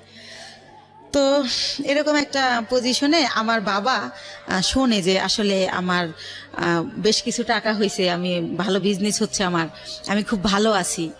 তো আমার বাবা আমাকে বলে কি যে ওই যে কারি দাদু, সেই দাদু মারা গেছে, দাদুর ছেলেরা সব আমেরিকায় সেটেল, তো তাদের কিছু জমি বিক্রি করে চলে যাবে। একেবারেই কম দামে দিয়ে দিবে যদি নিজেরা নেয় যারা বেলাডের। তো আমার বাবা আমাকে বলে যে হচ্ছে এরকম জমি বিক্রি করবে, তো তুমি কি কিনবা? তো আমি ভাইয়ের সাথে আলাপ করি, তো ভাই বলে যে জমি তো আর কিনলে ফালানো যায় না, কিনতে পারিস যেহেতু কম দাম। তো মাত্র 1 বিঘা জমি মাত্র 45,000 টাকা দাম। তো ওই 45,000 টাকা দিয়ে আমার বাবাকে আমি দেই, আমার বাবা জমিটা আমার নামে কিনে। আমি যাইও না, দেখিও না, ওই আমাদের পিরিসপুরে আর কি মঠবাড়িয়াতে। তো এইভাবে আমার জমিটা হয়। তো এরকম এর মাঝে মাঝে ওই যে লোক, এর আর একটা কথা ভুলে গেছি, এরপরে কি হয়, আমার বেবিটার যখন বয়স 1 বছর, তখন সবাই বলে যে একটা বেবি হয়েছে, এখন ভালো হয়ে যাবে। তো উনি মাঝে মাঝে নাই হয়ে যায়, আবার চলে আসে, এভাবে আপ অ্যান্ড ডাউন চলতে থাকে। তো অনেকে বলে যে বিজনেসে ঢুকাইতে, তো আমি দেই না, কারণ তো ওনার তো ব্রেন ঠিক নাই, তো সেজন্য দেই না। যে না, উনি মাঝে মাঝে জব করে, আবার চলে যায়, আবার আসে। তো উনি কি করে, ঈদ যেমন প্রথম ঈদ আমার বেবি হওয়ার পরে, তো ঈদের দিন উনি হচ্ছে চাঁদ রাতের দিন, ওনার এক ভাগ্নে আমার এখানে জব করে, যেটার নাম বললাম রেজা, আর একটা থাকে ভাগ্নে আনোয়ার। তো চাঁদ রাতের দিন ওরা বাসায় আসছে, তো রাত অনেক হয়েছে। আমি বলি, এই তো আনোয়ারে জিজ্ঞেস করি, তোমার মামা বাসায় আসবে না? বলে না। আমি বলছি কেন, কোথায় গেছে? কয় ওনার এক ফ্রেন্ড আসছিল কুমিল্লা থেকে, সম্ভবত উনি কুমিল্লা চলে গেছে। তো এর আগেও একবার ফার্স্ট ঈদে এরকম করে, উনি চাঁদ রাতের দিন নাই হয়ে গেছে। তো উনি আবার কোরবানির আগে ব্যাক করে। এতদিন উনি কই ছিল জিজ্ঞেস করলে অ্যান্সার করে না। তো সেম কাহিনী আমার ছেলে হয়েছে, আমার ছেলের বয়স 1 বছর, আমার ছেলের ফার্স্ট ঈদ উনি এরকম চাঁদ রাতে আসে নাই। তো আমি বললাম যে আগে আসে নাই, সেটা একটা ব্যাপার ছিল, এখন তো একটা ছেলে আছে, তা উনি গেল কোথায়? তো এভাবে জানতে জানতে জানি যে উনি কুমিল্লা চলে গেছে। কিন্তু ওনার একটা ব্যাপার ছিল যে উনি কোথায় যেত এটা বলে যেত না কখনো। ওনার মনে হয়েছে উনি চলে গেছে, আবার কেন জানি মনে হয়তো উনি ব্যাক করতো, উনি এই টাইপের ছিল। তো এভাবে কিন্তু আমার বাবা ওই সম্পত্তিতে আমার নামের জায়গায় স্বামীর নাম ইউজ করতে হয়, কাগজের তো একটা আছে, ফর্মালিটি আছে সেই ক্ষেত্রে। তো এভাবে করতে করতে 2007 সাল খুবই ভালো চলতেছি। 2007 সাল হয়ে গেল, আমাদের বিজনেস আরো অনেক বড় হলো, সরকারিভাবে এলসি করা হলো। তো এভাবে করতেছি। এর মধ্যে হচ্ছে ওই যে ভাইয়া যে প্রধান ছিল বিজনেসের সবকিছু দেখাশোনা করতো, ওনার নাম হচ্ছে দুলাল, ওনার বাড়ি উজিরপুর থানায়, সানুহার গ্রাম। তো ওনারে আমি আমার আপন ভাই, ব্লাডের চেয়েও বেশি, মানে ওনারে আমি অনেক রেসপেক্ট করতাম। উনি বাসায় আসলে আমার মনে হতো আমার ফ্লোরটা বইতে কাঁপে, কারণ মাথায় কাপড় না থাকলে বলতো মাথায় কাপড় নাই কেন, একটু হেসে কথা বললে, একটু জোরে হাসলে বলতো মেয়ে মানুষ এত জোরে হাসে কেন, বা এসে জিজ্ঞেস করতো 5 ওয়াক্ত নামাজ পড়ছিলি তো। খুব শাসন করতো, ইসলামিক মাইন্ডেড ছিল, চারিত্রিক বৈশিষ্ট্য খুব ভালো ছিল। তো ওনার অনেক রেসপেক্ট করতাম। তো উনি ছিল আমার সবকিছু। কোথায় কি, আমি তো আর অত বুঝি না, মেয়ে মানুষ, বিজনেসটা উনি করতো, কিন্তু টাকা পয়সা যখন শর্ট পড়তো আমি ফ্রেন্ড সার্কেল থেকে দাঁড় করতাম, এরকম করে দিতাম, আবার ব্যাংক লোন করতাম, এরকম ভাবে চলতো। কখনো গহনা বিক্রি করতাম, এরকম চলতো। তো ভালোই। এর মধ্যে হচ্ছে 2007-এর দিকে উনি ফেরত আসলো ইভেন্ট, তখন আমি ওনাকে কোনোভাবেই রাখবো না। তো আমার বাবা মা সবাই বলল যে হচ্ছে শেষবারের মতো দেখো, এরপরে যদি চলে যায় তাহলে আর আমরাই ওনাকে কোনোভাবে আর অ্যালাউ করবো না। তো সেবার উনি 3 মাস ছিল। আচ্ছা, 3 মাস কোথায় যেত আপনি জানতেন না? না না না, একদমই জানতেন না। ওনার বাবা মাও জানতো না, উনি যখন বিয়ের আগে ভাবে নাই হইতো, আচ্ছা, জানতো না উনি কোথায় যায়। তো যখন হচ্ছে 3 মাস ছিল, এবার 3 মাস থাকার পরে উনি আবার নাই হয়ে চলে যায়। তো তারপরে হচ্ছে কি, উনি যখন চলে যায় এই 3 মাস থেকে, এই লাস্ট, ওনার পাটার আসবে না, এরপর আমি অন্য ইয়েতে যাব। তো উনি যখন চলে যায় তখন আমার আবার বেবি পেটে চলে আসে, সেকেন্ড বেবি। কিন্তু একটা কথা ভাইয়া বলে রাখি, মানে হাজবেন্ড ওয়াইফ এক জায়গায় যাওয়া, হাজবেন্ড ওয়াইফ কথা বলা, একসাথে খাওয়া, ওনার সাথে আমার এটা কোনোদিনও ছিল না। কিন্তু কি হতো, উনি আসলে ঘুমাতো আলাদা রুমে, কিন্তু হয়তোবা সকাল আজানের পরে বা আজানের আগে কোনো একটা টাইমে আমি ফিল করতাম যে উনি আমার বেডে আসছে। মানে হঠাৎ করে আচমকা শারীরিক সম্পর্ক? হ্যাঁ, হঠাৎ করে আসতো, উনি আমার সাথে ঘুমাতো না, আসতো, আমি টের পাইতাম। অনেক সময় আমি এমনও হয়েছে যে ওনাকে আমি মেরেছি। হঠাৎ করে তুমি কেন আসলে? আমি ঘুমাইছি, বাচ্চাকে ঘুম পাড়িয়ে, বা আমার শরীর খারাপ, হঠাৎ করে ঘুমের মধ্যে, তো আমার খারাপ লাগতো, আমি ধাক্কা টাক্কা দিতাম এভাবে। তো এভাবে উনি ওনার সাথে আমার রিলেশনটা শারীরিক যেটা বলেন এতটুকুই ছিল, এর বাইরে কিছু ছিল না। ভালো মন্দ কোনো কথা বলা ছিল না, কোনোদিনও ছিল না এটা। জি, সেকেন্ড বেবি আসলো। হ্যাঁ, সেকেন্ড বেবি আসলো। তো এখন আমি তো সেকেন্ড বেবি নেব না, কারণ আমি ফার্স্ট বেবির কারণেই আমি আমার জবটা ছেড়ে দিয়েছি, বিজনেসটাও মানুষ করতেছে। সেই ফার্স্ট বেবিরে আমি স্কুলে নিয়ে যাচ্ছি, আনতেছি, ওরে গান আবৃত্তি অভিনয় শিখাচ্ছি, বিভিন্ন সাবজেক্টে দিচ্ছি যে ও ভালো কিছু করবে। ও ছোটবেলা থেকে একা একা আসিফের গান করে 3 বছর বয়সে, তখন আর আমি 4 বছর বয়সে গানের স্কুলে দিয়ে দিই, গ্যান্ডারিয়া কিশালয় কচিকাচার মেলা, খুব ভালো একটা স্কুল ওটা, সাংস্কৃতিক। তো যাই হোক, ওরে নিয়ে আমি খুব বিজি, আমি তো বেবি নেব না। তো এখন বেবি মানে নষ্ট করার জন্য অনেক জায়গায় যাই, কেউ নষ্ট করতে পারে না, নষ্ট করে না, যে আপনার সিজারের বেবি আমার করলে আপনার ইনফেকশন হতে পারে, বিভিন্ন রকম ভয় দেখায়। তো তারপরে আমি হোমিও কিছু ওষুধ খাই, কেউ বলে কাঁচা আনারস খেলে নষ্ট হবে। তো যাই হোক, কোনোভাবে আমার বেবিটা নষ্ট হয় না, থেকেই যায়। থেকে যাওয়ার পরে ঠিক আছে, সেকেন্ড বেবি পেটে। তো এভাবে সেকেন্ড বেবিটা হয় 8 দিনে। ওই টাইমটাতে আমি অনেক অসুস্থ থাকি, এতটা অসুস্থ 8 দিনে আমার 2 মাস থাকতে হয় হসপিটালে। তো ওই টাইমটাতে 2 মাস আমি যখন থাকি, ওই যে আমার ভাইয়া, সে আমার ব্যবসার টাকা দিয়ে তার ভাইকে বিয়ে করায়, তার বোনকে বিয়ে দেয়। এরকম করতে করতে আমি, আমার কর্মচারী যারা, তারা আমাকে জানায় যে ম্যাডাম, আপনার কিন্তু ঘরের ইন্দুরে বান কাটতেছে, আপনি কিন্তু শেষ হয়ে যাচ্ছে সব, টেরও পান না আপনি। তো আমি বুঝি না, ইনডাইরেক্টলি বলা এত কথা আমি বুঝি না। এই ভাইটা কে ছিল আপনার? ওই যে আমার যে বিজনেস করতো, টাকাগুলো আমি দিতাম, বাট সে বিজনেসটা আপন ভাই তো? না না না। তাহলে উনি আমাকে বোন ডাকছিল, আর আমার বড় ভাইয়ের নামে ওনার নাম। ওকে, সেই সুবাদে ওনার আমি ভাই বলি। ঠিক আছে। তো এইভাবে, তো আমি এগুলো শুনলে ওনার আমি এত বিলিভ করি যে এত বছর সে আমার বিজনেসটা, সেই 60,000 টাকা পুঁজি থেকে আল্লাহ রহমতে এখন 40-50 লক্ষ টাকার বিজনেস। সে যদি আমার ভালোই না বাসতো, এটা তো হতো না। আর আমার ছেলেটাকে প্রচন্ড রকম ভালোবাসে, মানে সে ডিউটিতে থাকলেও বারবার ফোন দিয়ে জিজ্ঞেস করে। এর মাঝে যখন ফোন বের হয়, সে আমার ফোন কিনে দেয় আমার ছেলের খবর নেওয়ার জন্য, আমি ফোন ইউজ করি, এরকম অনেক কিছু হয়ে যায়। তো যাই হোক, একটা সময় কি হয় যে 2011 সালের দিকে সে আমার শুধু বলতে থাকে আমার বিজনেসে লস, সিগনেট তোমার টাকা মেরে দিছে, অমুক জায়গায় এত লাখ টাকা, অমুক জায়গায় 7 লাখ, 3 লাখ, এগুলো বলে। আমি যে ফ্ল্যাট ভাড়া দিব, সে আমার ভাড়াও ঠিক মতো দিতে পারতেছে না। আচ্ছা, এর কারণ হচ্ছে যে সে টাকাগুলো অন্যদিকে খরচ করতেছে। এর মধ্যে আমি বাপ্পির কাছে জানতে পারি সে গুলশান বনানীতে একটা ফ্ল্যাট কিনে ফেলে। আমার যত টাকা থাকে ওটা দিয়ে উনি ফ্ল্যাট কিনে ফেলার কারণে আমার ব্যবসার পুঁজি শেষ হয়ে যায়, কিন্তু উনি আমার সেটা বলে না। তো এর মধ্যে বাপ্পি যখন বলে, ওনার আমি যখন জিজ্ঞেস করি যে ভাই, ওনার আমি ভাই বলেই ডাকতাম, আর উনি আমার ভাই ভাইকেই কথা বলতো। তো ভাই, একটা সত্যি কথা বলবেন, একজনকে শুনলাম আপনি নাকি আমাদের জন্য একটা ফ্ল্যাট কিনছেন। আমি আমাদের জন্য বলি, আমি উনি কিনছে ওটা বলি না, আমাদের জন্য একটা ফ্ল্যাট কিনছেন। তখন হাসে আর কয়, এই গুলশান একটা ফ্ল্যাটের দাম জানিস? কিসের ফ্ল্যাট কিনছি গুলশানে? তুই ভুল শুনছিস। তো এর মধ্যে আবার সে আমার একটা সান্ত্বনা দিল যে রিভার ভিউতে 6 শতক জমি কিনছি তোর আর আমার নামে। হয়তো ওইটা কেউ শুনছে, বাপ্পিরে বলছিলাম, মনে হয় বাপ্পি তোরে ওইটা উল্টাভাবে বলছে। তো আমি ভাইয়ের কথাই বিশ্বাস করলাম, বাপ্পির কথা আর বিশ্বাস করলাম না। বাপ্পি আমাদের শুরু থেকেই কর্মচারী। তো যাই হোক, এভাবে 12 সালে দেখি যে আমার হচ্ছে মানে এমন অবস্থা হয়ে যাচ্ছে, সে 2-3 মাসের ভাড়া একসাথে দিচ্ছে। তারপরে সে হঠাৎ করে বলল যে আমি একটু দেশে যাব, আমার বাড়িতে একটু কাজ আছে, জমি জমার ব্যাপারে, আমি 2 দিনের পর চলে আসব। সে বাড়ি গিয়ে 22 দিন হয়ে গেছে যখন সে আসে না। আর আমি ফোন দিলি বলে, এই তো ভাই কাল আসবো, পরশু আসবো, এরকম করে। এদিকে কর্মচারীরা বলে যে যাদের থেকে আমরা মাল বাকি আনি ওরা টাকার জন্য তাগেদা দিচ্ছে, আবার আমরা যেখানে টাকা পাবো সেখানে ওরা গেলে টাকা দিচ্ছে না, যে টাকা তো দেবো দুলালের কাছে। তো এভাবে আমি একদিন অনেক কান্নাকাটি করি, ভাই আপনি আসেন না কেন, এরকম এরকম অনেক কিছু বলি। এর মাঝে আমাদের ডিএসএস একটা অফিস নেয়, ওই অফিসটা ছেড়ে, আরামবাগেরটা।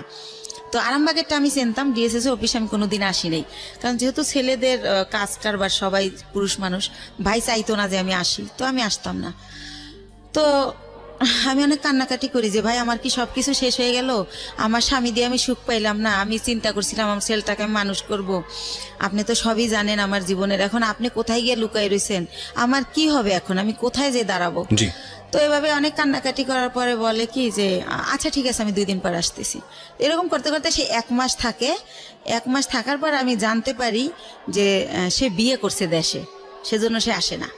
তো সে 1 মাস পরে সে বউ নিয়ে এসে ওই গুলশান ফ্ল্যাট কমপ্লিট হয় নাই দেখে সে লেট করতেছিল বাড়িতে। তো যখন সে নিউজ পায় যে ফ্ল্যাট কমপ্লিট, তখন সে আগে বউ নিয়ে ওই ফ্ল্যাটে ওঠে, কিন্তু টাকা কিন্তু তার একটা পয়সাও ছিল না, টোটাল টাকাই কিন্তু আমার ছিল। জি। সে ওঠার পরে আমি ওইটাও বাপ্পির কাছে জানি। আমি যখন জিজ্ঞেস করি ভাই আপনি কোথায় উঠছেন, সে আয়শা বলে যে আমি তো এরকম আমারে বলে যে আমি তো বিয়ে করছি, বউ নিয়ে কি তোর বাসায় উঠবো না চম্পার বাসায় উঠবো, তার বোনের নাম বলে। এই চম্পাকেও সে বিয়ে দেয় আমার অর্থ দিয়েই, এটা আমি পারমিশনই দিছিলাম, কিন্তু সে যত টাকা খরচ করছে অত টাকা খরচ করতে আমি বলছিলাম না।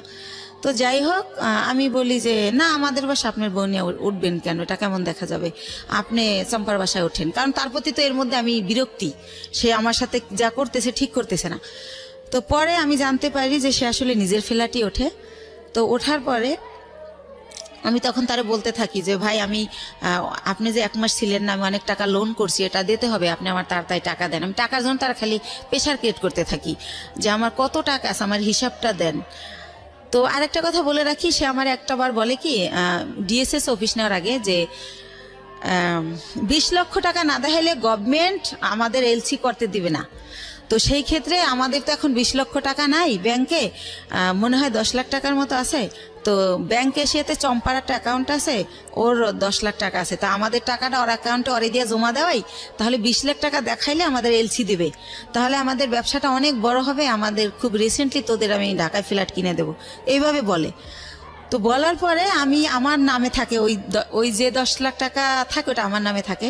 তো ওইটা আমি উঠাই দেই, দিলে ওইটা উনি চম্পার অ্যাকাউন্টে দেয়, উনিও হয়তো শুনবে এটা। তো দেওয়ার পরে দেখেন আমার টাকাটা চম্পার হয়ে গেল। তো সেভাবে এক এক করে আমার সবকিছু এরা দখল করে নিছে। তো এর মধ্যে আমার ছেলেটা তো মাশাআল্লাহ বড় হয়। তো এর আগে আরেকটা কথা ফেলাই যায়, 2009 সালে আমার ছেলে একটা মুক্তিযুদ্ধের গানের উপর নাচ করে বৈশাখী টিভিতে। ওইটা দেখার পরে ওরে অনেক চ্যানেল থেকে ডাকে। তো তারপরে আমি ওরা অনেক কিছুতে ভর্তি করি। তারপরে হচ্ছে ও 2009-এর শেষের দিকে বাংলাদেশ টেলিভিশনে একের পর এক প্রোগ্রাম করে। তো এই যে আমার টানাপোড়ের কারণে, আমি ছেলেকে নিয়ে দৌড়ানোর কারণে, আর আমার তো বিশ্বাস ছিল যে ভাই আমার সাথে বিশ্বাসঘাতকতা করবে না। তো এভাবে আমার ছেলের এই যে গান অভিনয় করে, নাটক টাটক, এটা বন্ধ করে দেই। ঠিক আছে, বড় ছেলে না দুই ছেলে? বড় ছেলেটা, ছোটটা না। ছোটটা ঘরেই থাকে, ওরে কোথাও নেই না, ও হয় ছোট, ওর ওই হিস্ট্রি বলবো না, চোখ ফোটে না, 7 মাসের সময় বের করে ফেলতে হয় আমার অসুস্থতার কারণে। কেন বলবেন, এটা আপনার লাইফের অনেক বড় পার্ট। এবং এই অপ্রাপ্ত বয়স্কে যে বাচ্চাটা হলো, এই বাচ্চাটার জন্য তো ভবিষ্যৎ অন্ধকার হয়ে যাওয়ার মতো অবস্থা, এবং আপনার জন্য সেটা অনেক বড় রিস্কি ছিল। বলেছেন আপনি, ইনফ্যাক্ট এতটুকু বলা ঠিক আছে। আচ্ছা ঠিক আছে। তো যাই হোক, আমি বলছিলাম না যে 2 মাস ছিলাম হসপিটালে, তো এই জন্য ছোট ছেলেটাকে কোথাও নেও না, কিছু শিখাইও না, বড় ছেলেটাই। তো এর মধ্যে হচ্ছে যেটা হয় যে আমি এখন 2 ছেলে নিয়ে কি করব। এর মধ্যে 8 সালের পরে আমার স্বামীর সাথে টোটালি আমার আর মানে কোনো খোঁজ কেউ দিতে চাইলে আমি নেই না, বা আমি এমন জায়গায় বাসা ভাড়া নেই যে সে জানি নাচে নেই, কারণ তার যে সিমটম এগুলো যেন আমার ছেলেরা না দেখে। আমার ছেলেরা জানি ভালোভাবে মানুষ হয়, আমি ওদেরকে মানুষ করব। তো এইভাবে যখন আমাকে নিঃস্ব করে দেওয়া হয়, দুলাল ভাই সবকিছুই সে আমাকে দেবে বললে নিখোঁজ হয়ে যায়, কিছুই দেয় না। আপনার বিজনেস সমস্তটুকু নিয়ে সে নিখোঁজ, একদম নিখোঁজ। সবকিছু যখন নেওয়া শেষ, যতদিন বাকি ছিল ততদিন আমাকে আশা দিত যে এই তো সামনের মাসে তোরে 7 লাখ টাকা দিতেছি, এভাবে আশা দিত, তা 3 লাখ টাকা দিতেছি। পরবর্তীতে আর আমার কিছুই দেয় না, সে নাই হয়ে যায়। তো তখন আমি মেন্টালি এতটা ডিজাস্টেড হয়ে যাই, আমি পাগল হয়ে যাই টোটালি। আমি রাস্তায় শুধু হাঁটি। আমি সেই গ্যান্ডারের থেকে বুদ্ধিজীবী শহীদ মিনার যে 34 মাস দুপুরবেলা রৌদ্রে আকাশের দিক তাকায় কান্না করি, আর আল্লাহর সাথে কথা বলি, আকাশের সাথে কথা বলি যে আল্লাহ তুমি বিচার করো, আল্লাহ আমার অপরাধটা কি, আমার বাবা মামার দিকে তাকাইলো না, আমি অনেক কষ্ট করে একটা বিজনেস করলাম, একজনের বিশ্বাস করলাম, সে এটা করলো, আমার স্বামী এটা করলো, আমার অপরাধটা কি, মানে এটা আমি কারে জিজ্ঞেস করবো পাই না। তো আমি আকাশের কাছে জিজ্ঞেস করি, আকাশের দিক তাকাই কান্না করি আর বলি। তো এই টাইমটাতে আমি ভাইয়া 3টা মাস আমি শুধু ওর স্যালাইন খেয়ে বেঁচে থাকি। মানে যখন দেখি আমি আর পারি না, তখন একটা স্যালাইন গোলাই আর খাই। আমার ব্যাগে সবসময় পানি থাকে 1/2 লিটার আর স্যালাইন থাকে 4-5টা। তো এইভাবে আমি 3টা মাস, আমার মনে আছে, আমি ভাতের আহার গিলতে পারি না। আমার কি হলো, আমার কি হবে, আমি নিঃস্ব হয়ে গেলাম। দুলাল ভাইয়ের আর আমি খুঁজে পাই না কোনোভাবে, সে নাম্বার চেঞ্জ করে ফেলে। তো যাই হোক, তার বাড়ি ঠিকানা জানতাম, কিন্তু বাড়ি যাই আমি কি করব, কাকে বলবো, এটা সে তো বাড়িতে যায় নাই। তো যাই হোক, এভাবে গেল এই পাঠ। তো তখন আমার তো এই বাচ্চা 2টাকে কিছু করে খাওয়াতে হবে ভাইয়া। তো তখন আমি চিন্তা করলাম আমি এর আগে ওই যে বড় জমিটা যে কিনলাম তারপর পরে আবার একটা ছোট জমি কিনি, 5 কাঠার জমি। এটাও আমার এক চাচার থেকে কেনা। তো আমি চিন্তা করলাম যে এই 5 কাঠা জমি বিক্রি করে আমি কিছু একটা করি। তো তখন ওই 5 কাঠা জমি আমি বিক্রি করব। এখন আমি যাকেই ঠিক করি, যেই আমাকে জমিটা কিনবে, যে জমিটা অ্যাডভান্স করতে যায়, তাকে আমার বোন থেরেট দেয়, বড় বোন, যে ওই জমি কিনলে তোর পা ভাঙা হাতও ভেঙে ফেলবো। লাস্ট পর্যন্ত আমার সৎ কাকা কিনবে, কালকে আমাকে 1 লাখ টাকা দিবে। আজ রাত 12টার সময় আমার কাকার নামে একটা মিথ্যা মামলা দিয়ে তাকে অ্যারেস্ট করানো হয়। তো এটা কেন করানো হয় আমি কোনোভাবে জানতে পারি না। তো একজনের কাছে জিজ্ঞেস করি, আমার বাবা মার কাছে জিজ্ঞেস করলে তারাও বলে না, তারা বলে আমরা জানি না। তো তখন শুনতে পারি যে জমি আমার বোন কিনবে, বাইরে বেচতে দেবে না সেজন্য। তো তখন আমি বাধ্য হয়ে আমার মাকে বলাই যে তাইলে বরাবরে বলো আমার জমিটা কিনতে। তো এর মধ্যে আমি শর্টকাট খুলে একটুখানি বলি, আমার বড় দুলাভাই বাংলাদেশের 20 জন ধনীর একজন, উনি বিশাল বড় লোক। তারপরে আমার ইমিডিয়েট যে ছোট, সে সৌদি আরবে বিজনেস করছে 25 বছরের মতো, সেও অনেক ভালো অবস্থায়। তো এরাও কিন্তু বড় লোক। তো আমার সেজো ভাইটাও মালয়েশিয়াতে ইঞ্জিনিয়ারিং পোস্টে গেছে উনি, সেও অনেক টাকার মালিক, আল্লাহর রহমতে অনেক ভালো পজিশন তার। অথচ এই যে আমি যখন তাদেরকে জানালাম যে এরকম দুলাল আমার সব মেরে পলাই গেছে, এখন আমার মৃত্যু ছাড়া উপায় নাই, আমার ঘরে ভাত নাই, আমার ঘর ভাড়া দেওয়ার মতো টাকা নাই, মানে এগুলো যখন প্রকাশ করলাম, তারা আমাকে খুব অপমানজনক কথাবার্তা বলল সবাই। মানে কোনোভাবে কেউ 5 টাকা দিয়ে আমাকে হেল্প করলো না। তো তারপর আমি ডিসিশন নিলাম জমি বিক্রি করার। এখন আমার বোন জমি কিনবে, কিন্তু সে কিন্তু আমাকে 5,000 টাকা দিয়ে হেল্প করলো না। তো যাই হোক, আমি বাধ্য হয়ে রাজি হলাম তাকে জমিটা দেওয়ার জন্য, মাকে দিয়ে বলালাম।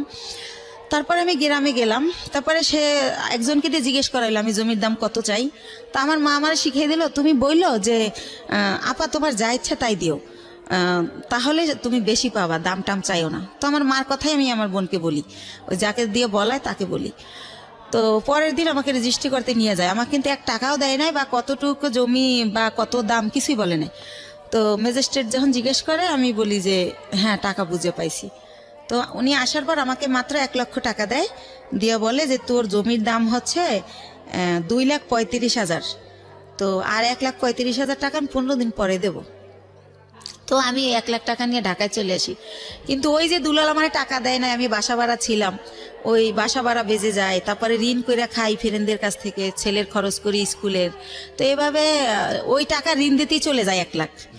তো তখন আমি ব্যবসা আবার কিভাবে করব? তখন আমি আবার আমার বোনকে বলি, বলতে বলতে আমার মা বলে যে তুমি বাড়িতে আসো। আবার যাই, তখন আমার বোন আবার আমাকে 1 লাখ টাকা দেয়, দিয়ে বলে যে এই 35,000 টাকা বাকি আছে, এইটা তুই চাবি না, ফোন করে কখনো বলবি না, আমার যখন হবে আমি তোরে ফোন করেই বলবো, তখন তোরে দিয়ে দেব। আচ্ছা ঠিক আছে। তো ভাইয়া, আল্লাহ যার উপরে নারাজ হয় তার হয়তো সব দিক দিয়েই হয়। তো তখন উনি 1 লাখ টাকা দেয়, ওই টাকাটাই না আমি ইন্ডিয়ার ব্যবসা শুরু করি।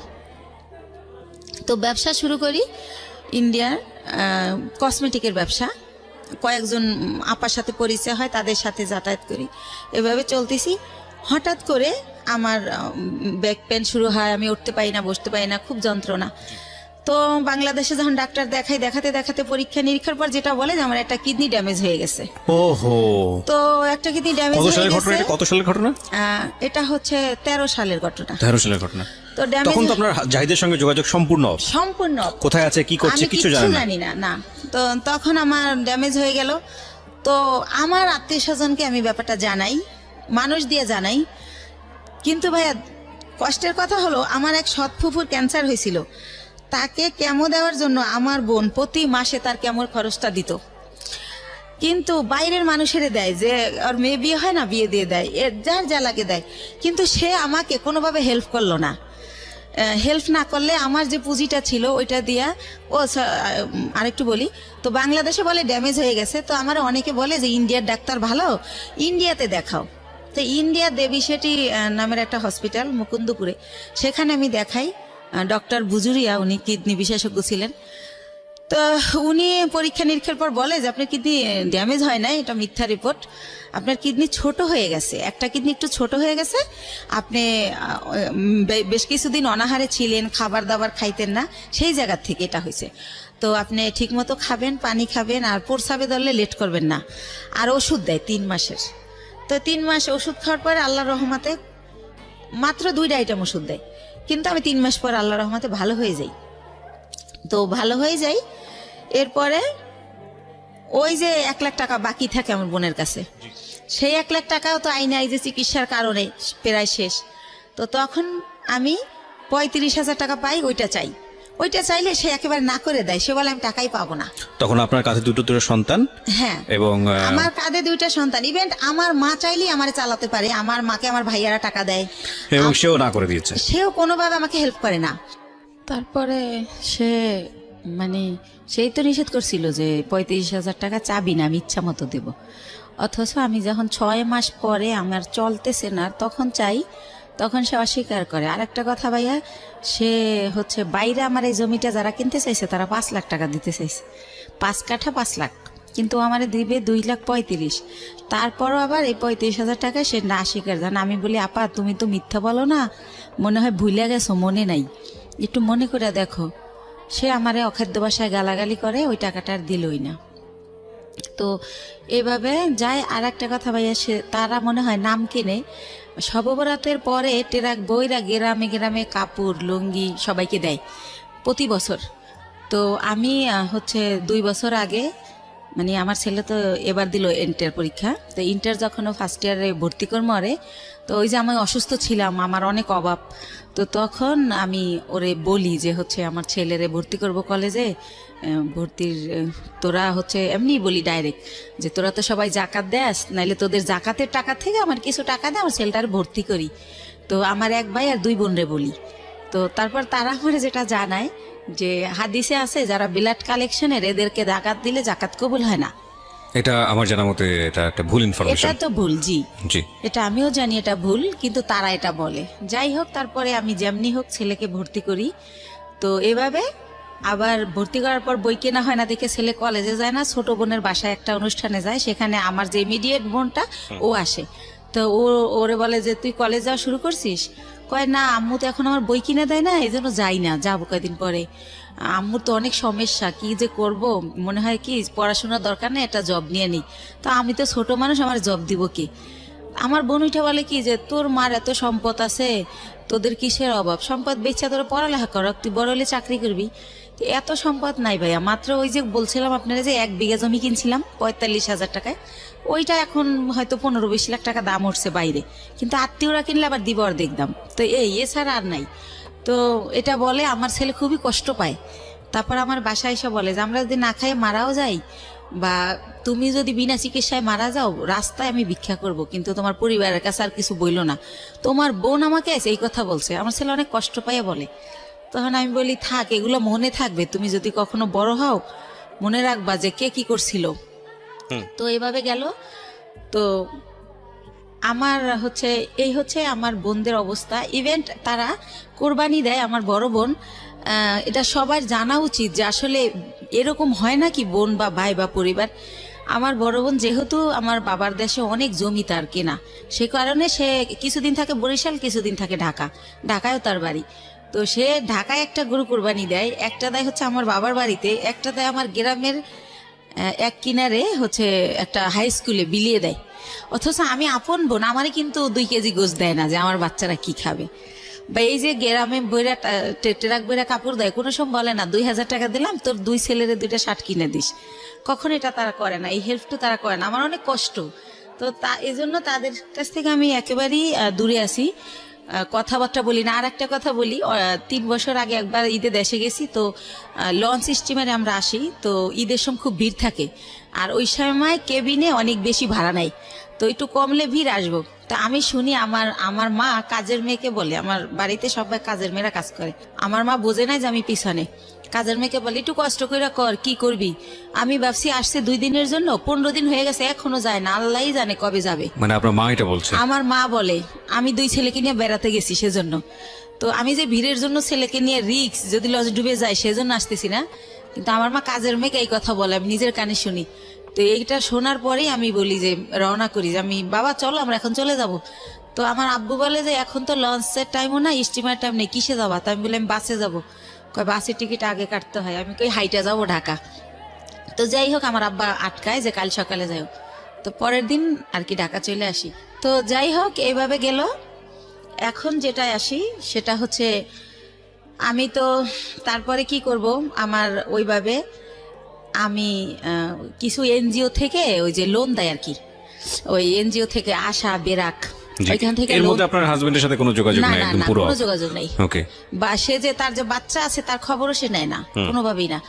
তো আমি লোন তুলে তো ব্যবসা শুরু করি, কসমেটিক্স এর ব্যবসা ইন্ডিয়া থেকে আইনা দোকানে দোকানে দেই, কিছু লাভ থাকে, ভালোই থাকে, চলতে পারি বাচ্চাদের নিয়ে। তো এভাবে এই ব্যবসা করতে থাকি। তো একা একা মাসে একবার ছেলেকে নিয়ে যাই, একবার আমি একা যাই, যেহেতু ছেলে পড়াশোনা করে, ছেলের তো সবসময় নেওয়া যায় না। তো এভাবে চলতেছি ভাইয়া, লোন টোন তুলে ব্যবসা করতেছি। তো এর মাঝে আবার কি হয়, আমার অনেক আগে আমার পায়ে একটা প্রবলেম হয়েছিল, কেউ একজন আমাকে মেরে এই গিটটা লড়াই দিছিল পায়ের। তো তখন ভালো হয়ে গেছিলাম। তো সেটা হচ্ছে কে একজনকে আমি নামই বলি, ওই যে আমার ভাই, যখন আমি তার একটু গালাগালি করছিলাম যে আপনি আমার টাকা দিয়ে ফ্ল্যাট কিনছেন আর আমার এখন ভিক্ষা করতে হবে, আমার কিচ্ছু নাই, আমি বাচ্চাদের নিয়ে কোথায় দাঁড়াবো।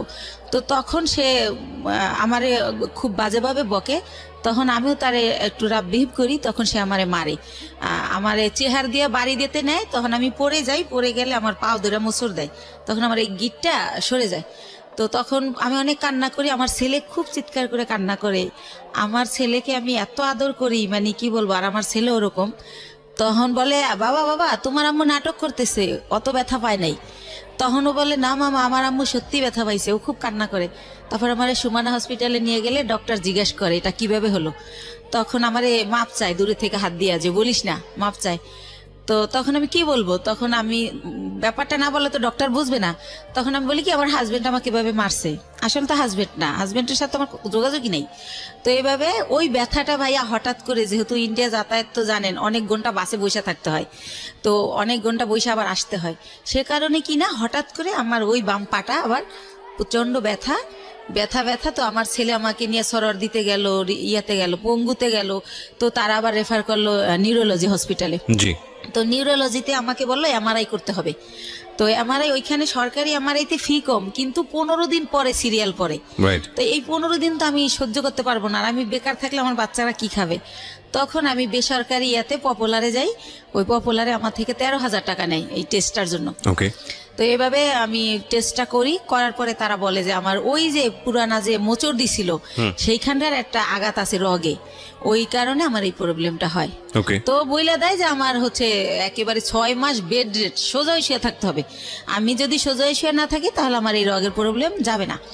তো এইভাবে ইঞ্জেকশন দেয়, ওষুধ দেয়, কমে না, বলার পর এটা বলে তা আমি এতদিন যদি শুয়ে থাকি আমার বাচ্চারা কি খাবে, আমি ঘর ভাড়া দেবো কি দিয়া। তো তখন আমার বাচ্চা সবাই কাছে এটা বলে যে আমার মার এই অবস্থা, খুবই কান্নাকাটি করে, তার বাবার নাম্বার জানি কার কাছ থেকে সংগ্রহ করে তারেও ফোন করে যে আম্মু এরকম হসপিটালে ভর্তি। তো কোনো জায়গা থেকে কেউই আসে না, আল্লাহর রহমতে কেউই হেল্প করে না। তো আমার পরিচিত যারা আর কি, যাদের সাথে একসাথে বিজনেস করতে যাই, ইন্ডিয়া যাই আসি, অনেকগুলো মহিলা, আমরা সবারই যার যার সংসারের প্রবলেম, তারা এটা করে থাকে। তো ওই সব আপারা আমারে বলে যে বাংলাদেশে তো তুমি সুস্থ হইতে অনেক টাইম লাগবে, আর তোমার বাচ্চারা খাবে কি, তোমার আমরা কোলে করে শোয়াই বাসে করে ইন্ডিয়া নিয়ে যাই, হয়তো বা ইন্ডিয়া গেলে ভালো হবা। তো একটু তো আমার চলার ক্ষমতা নাহলে আমি ইন্ডিয়া কিভাবে যাব। তার মধ্যে একটা কথা বলি ভাইয়া, আমারে যখন ওই পপুলারে ওই একটা মেশিন মানে টলিতে শোয়াই দেয়, তো 2 জন নার্স কেউ আমাকে হেল্প করলো না, আমার ছেলেকে বলে কি উঠাই দাও তোমার মাকে। তো আমার ছেলে তো আর অত বড় না, সে আমারে তাও কিভাবে জানে আল্লাহ জানে, ও আমারে কোলে করে শোয়াই দেয়। তো ওইভাবে আমার এমআরআই যখন শেষ আমি বের হই, তখনও কোনো একটা নার্স আমাকে ধরে না, বলে তোমার আম্মুকে নামাও। তো আমার ছেলে আমাকে জায়গায় নামাইতে গিয়ে ছেড়ে দেয়, মানে আমার ভার বহন করতে পারে না। তখন ভাইয়া ব্যথার মধ্যে আরো ব্যথা পাই, তো এত চিৎকার করতে থাকি, তখন ছেলে নিজের অপরাধী ভাবে যে আম্মু আমি তো আর ব্যথা দিলাম। তো নরে ঠান্ডা করার জন্য আমি বলি না কিছু হয় নাই, এমনি তো আমার ব্যথা তো এমনিই করে, তোমার জন্য না। তো আবার আমার সরর দিতে নিয়ে গেলে কি হয়, ওখানে ইমার্জেন্সিতে একটা সাথে সাথে হাড়ের মধ্যে ইঞ্জেকশন দেয়, ওই ইঞ্জেকশনটা দিলে ব্যথাটা একটু কমে, ওটাও জানে, কয়েকবার নিছে। তো আমার আর ওই ইয়ে থেকে পপুলার থেকে বাসায় না নিয়ে যায় সরর দিতে। তো ওই দিন ওইভাবে যাওয়ার সময় যাই, যে সিএনজিটা দিয়ে নিয়ে যায়, তো ওই সিএনজি ড্রাইভারকে আমার ছেলে বলে, যেহেতু আমার ছেলে ছোট মানুষ, আমার বাসা থাকে তখন লেক সিটি হাউজিংয়ে, এ বলক রোড নাম্বার 1, ওই বাড়িতে থাকি। তো বলে কি যে আঙ্কেল আপনার গাড়ি কোন দিকের? তো বলে এই যে মোহাম্মদপুর 3 রাস্তার। তো বলে কি যে আম্মুরে তো প্রতিদিন সন্ধ্যায় ইঞ্জেকশন দিতে নিয়ে যেতে হয়, নিউরোলজিতে অথবা সরার দিতে। প্রতিদিনই মানে কয় ঘন্টা পরে জানি আমার ব্যথাটা বেড়ে যায়, আমার এটা মনে নাই। তখন বলে যে আপনি যদি নাম্বার দিয়ে যেতেন, ফোন দিলে আপনি এসে একটু নিয়ে যেতেন আমাদের, নাইলে আমি আম্মুরে রাইখা গাড়ি আনতে যাই, ড্রাইভাররা ভিতরে আসতে চায় না। তো এইভাবে ওই আমার ছেলে এই নাম্বারটা নেয় ওই ড্রাইভারের। তো তারপরে পরের দিন হচ্ছে আমার নিউরোলজিতে ওই যে রিপোর্ট নিয়ে যেতে হবে এমআরআই, যে আমার কি পজিশন দেখাইতে। তো উনি ফোন করে, আমার ছেলে আসে, তো যাই। তো গেলে কি হয়েছে, সরকারি তো সিরিয়াল থাকবেই। তো আমার ছেলে বলে আঙ্কেল আপনি কি একটু ওয়েট করে আমাদের নিয়ে যাবেন আবার বাসায়? ঠিক আছে বাবা নিয়ে যাবো। তো উনি বসে, তো দেখি আধা ঘন্টা, তারপর আমার সামনে আরো 5 জন। তো আমি ফোন দিয়ে বলি যে ভাইয়া আপনি চলে যান, আমার অনেক লেট হবে। তো উনি বলে যে না আমি বসি, আপনি আবার পরে সিএনজি কোথায় পাবেন, তাছাড়া তো আমি আপনার সবসময় নিই। উনি ইচ্ছা করেই থাকে। তারপরে হচ্ছে এই লোকটা কি করে যে বসে থাকে। তো আমার যখন সব কাজ শেষ আমি আসি, তো আমি তো হুইল চেয়ারে থাকি, তখন আমি পায়ে হাঁটতে পারি না ভাইয়া, হুইল চেয়ারে আসি ওই গাড়ি পর্যন্ত। এখন ওই গাড়ি পর্যন্ত হুইল চেয়ার নামানো যাবে না, সিঁড়ি। তো সেজন্য আমার ছেলে তো আমার কোলে করেও নিতে পারতেছে না। তো আমার ছেলে বললো আঙ্কেল আপনি একটু আমার আম্মুর এক সাইড দিয়ে হাত ধরেন, আমি এক সাইড দিয়ে ধরি। তো এইভাবে আমার নিল। তো আমার বাসায় যখন নামাই দিল, আমি চিন্তা করলাম লোকটা প্রায় 1-1.5 ঘন্টা বসে আসিল। তো উনি তো এতক্ষণে অনেক টাকা মারতে পারতো। এমনি ওনার আমার যাতায়াত ভাড়া হয় 400 টাকা, নিউরোলজি থেকে আমার বাসা যেহেতু মোহাম্মদপুরে। তো আমি ওনার একটা 1000 টাকার নোট দেই। তখন উনি বলে আপা আমার কাছে ভাঙতি নেই, আমি প্রথম আপনাকে নিছি। তো আমি বলি ভাইয়া ভাঙতি লাগবে না, পুরাটাই আপনাকে দিছি, আপনি তো অনেকক্ষণ বসে ছিলেন। তারপর বলে থ্যাংক ইউ আপা, আসলে আপা আপনার মন অনেক ভালো, আমি যদি নিজের গাড়ি হতো আপনার ভাড়াই নিতাম না। এটা বলে উনি চলে যায়। তো তারপরে যেহেতু আমার ডাক্তার বলে যে যতদিন অসহ্য ব্যথা না কমে প্রতিদিন সন্ধ্যায় ইঞ্জেকশন দিতে হবে, তো সে কারণে প্রতিদিন সন্ধ্যায় উনি আসে, এসে আমার নিয়ে যায় এই সিএনজিওয়ালা। এর মধ্যে ভাইয়া বলে রাখি আমার ছেলের হচ্ছে ইন্টারের পি টেস্ট পরীক্ষা। তো সে কারণে কি হয়, ছেলে যে টাইমে আমার ইঞ্জেকশন দিতে যাও ওই টাইমে ছেলের স্যার আসে। তো ছেলে উঠাই দেয় যে আঙ্কেল তো দিয়েই যাবে, যেহেতু আঙ্কেল বাসা চেনে। তো এইভাবে উনি আমার দিয়ে যায় নিয়ে যায় বিনামে ভাড়া দেই। তো এইভাবে হয়। তো যখন একটু আমি মোটামুটি দাঁড়াতে পারি, তখন ওই আমার ওই যে আপারা যাগোর সাথে ইন্ডিয়া যাই, তাদের সাথে আমি ইন্ডিয়া চলে যাই ওখানে আবার ডাক্তার দেখাই অর্থোপেডিক। ওনারা আমার কিছু দেয়, ওইখানে থেরাপি দেয়, তারপরে মেডিসিন দেয়। তো মোটামুটি আল্লাহর রহমতে আমি যাই, কিন্তু হুইল চেয়ারে বলতে গেলে আসার সময় আমি হাইটে আসতে পারি। এভাবে আমি ভালোভাবে বাসায় আসি। তো উনি এখন তার আমি ইঞ্জেকশন দিতে যাই না, কিন্তু উনি এমনি ফোন দেয়, আপা কেমন আছেন, কই কি করেন, এরকম ফোন টোন দিতে থাকে। তো আমার যেহেতু অনেক ওইখান থেকে আমার মাল নিয়ে আসতে হয়, সেই মালগুলো আমার ভাইয়া মার্কেটে পৌঁছাতে হয়। পলোয়ালে, আপনার খদ্দর বাজার, এনএসকো টাওয়ার, কি ধরনের প্রোডাক্ট নিয়ে আসতেন? শ্যাম্পু, সেন্ট, সোনো, এগুলো দিয়ে আপনার সংসার চলতো, মানে এই বিজনেস করে? জি এইটা দিয়ে আমি চলি। তারপরে ভাইয়া ওই মালগুলো তো আবার পৌঁছাতে হয়। তো ওনারাই আমি ফোন দেই ইন্ডিয়া থেকে এসে ওই মাল দেওয়ার জন্য। তো তারপরে এইভাবে ওনার গাড়িতেই এই মার্কেটেটা দেই, উনি ওয়েট করে, আবার ওই মার্কেটে যাই, উনি ওয়েট করে। তো এইভাবে পরবর্তীতে যখন আবার আমি ইন্ডিয়া যাই, তো যেহেতু ওখানে যাওয়ার পর ওই যে পার্কটা যে আগেরবার দেখাই আসলাম, তো ডক্টর বলে যে হচ্ছে কি ওই ওখানকার ডক্টরদের ব্যবহার এত সুন্দর। তো আমার এই মা করে কথা বলে যে মা আপনার কি এখন কি অবস্থা, কি জানতে চাই বলি। তারপর বলে মা আপনি 3টা দিন এবার এখানে থাকেন, 3 দিন যদি আপনার থেরাপিটা দেওয়া হয় এখানে, তাহলে আপনি 100% সুস্থ হয়ে যাবেন। আর যেহেতু আমি বলছি যে আমি এই কাজ করে খাই, তো যেহেতু আপনি একটা কাজ করে খান, তাহলে আপনি লেন্থি নেওয়ার দরকার নেই। তো সে কারণে আমি ওই থেরাপির জন্য 3 দিন যে থাকবো, সেই 3 দিন আবার আজকাল সেরকম না ভাইয়া, গ্যাপ দিয়ে।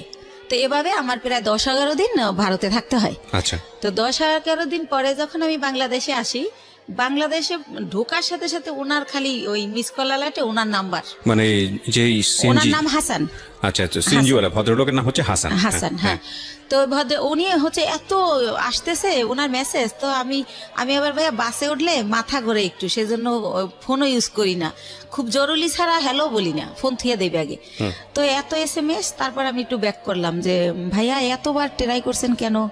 তো বললো আপনি কোথায় ছিলেন, মানে সে বলতেছে আর চিৎকার করে কাঁদতেছে, 11 দিন হয়ে গেছে আপনার কোনো খোঁজ নাই, আপনি কি মানুষ, আপনি এরকম পারলেন কি করে? এই সেই উনি ওনার মতো বলেই যাচ্ছে নো স্টপ। তো আমি বলি যে ভাইয়া আমি তো ভাবছিলাম 2 দিন পর আসবো, কিন্তু আমার অসুস্থতার কারণে আমার 11 দিন লাগছে।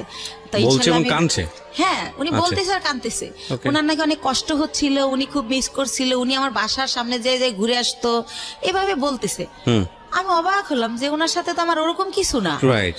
জাস্ট কয়েকদিন ওনার গাড়িতে চড়ছি, এই তো। তা উনি এরকম কেন করলো বুঝলাম না। আমি নিজে নিজে গাড়িতে বসে এটা ইয়ে করতেছি। তারপর ওই আপাদের আমার পাশে সাজেদ আপা বসা, ওনারে শেয়ার করলাম যে আপা এরকম। তা আপা বললো ওই লোকটা তোমারে ভালোবাসে।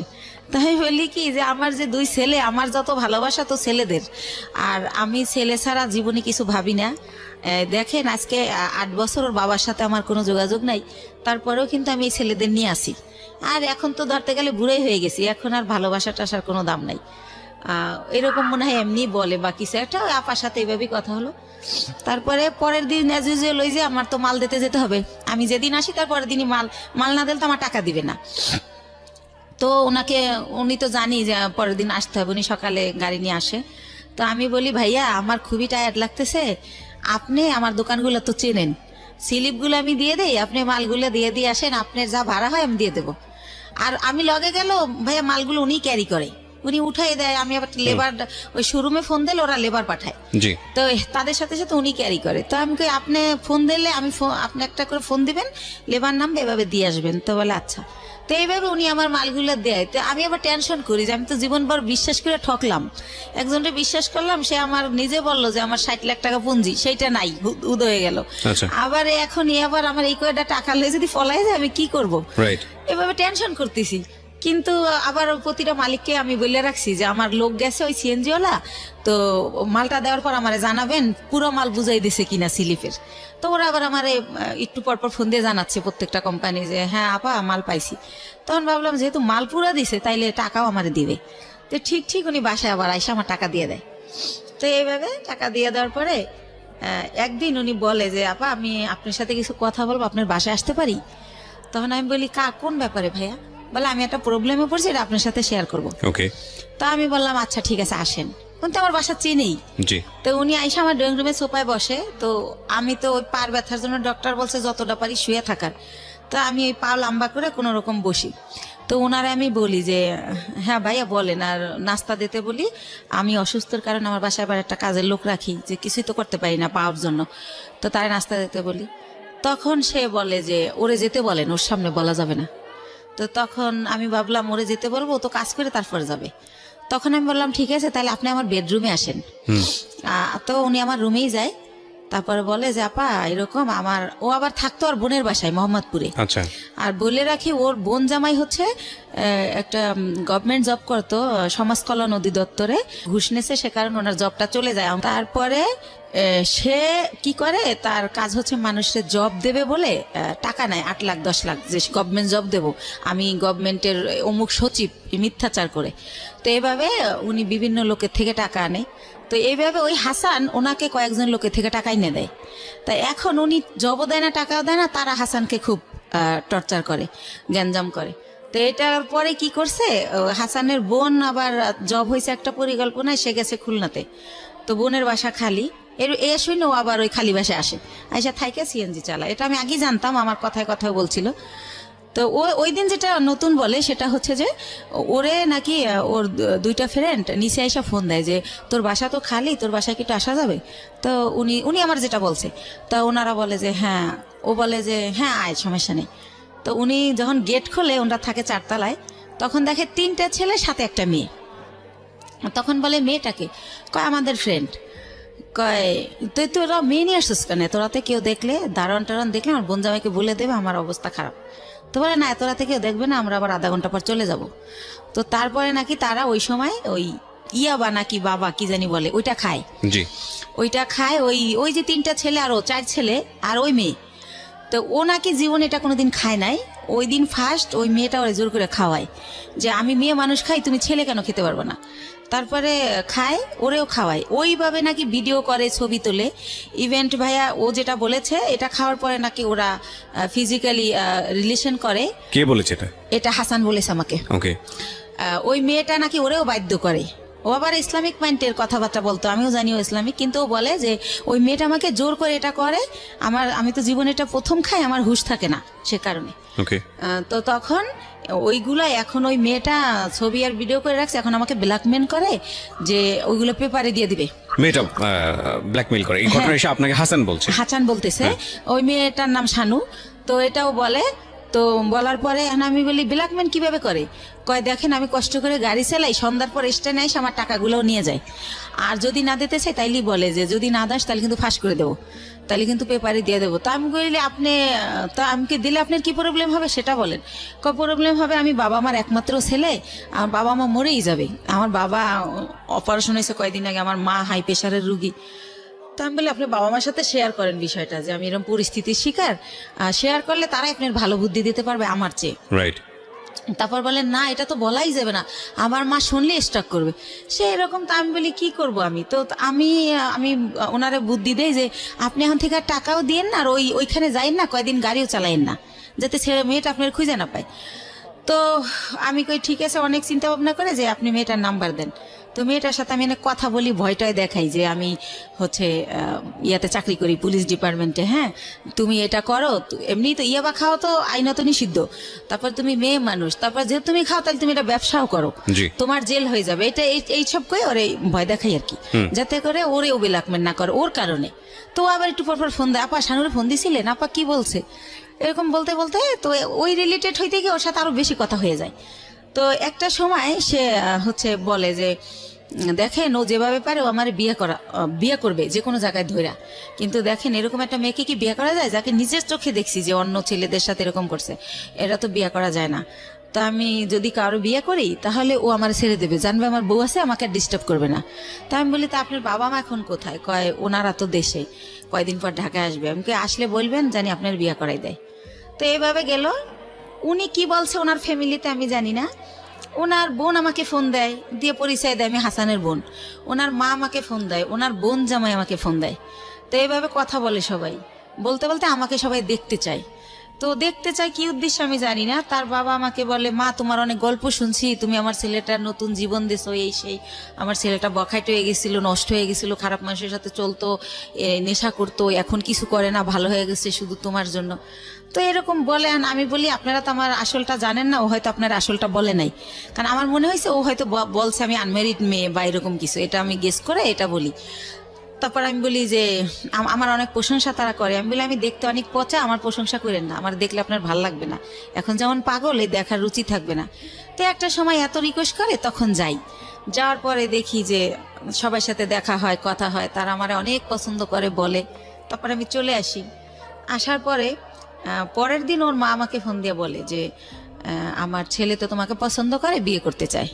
ওকে, এটা ওর মা যখন বলে আমি ভাইয়া একদম কি বলে গাছে থেকে পড়ি যে কি বলে এটা।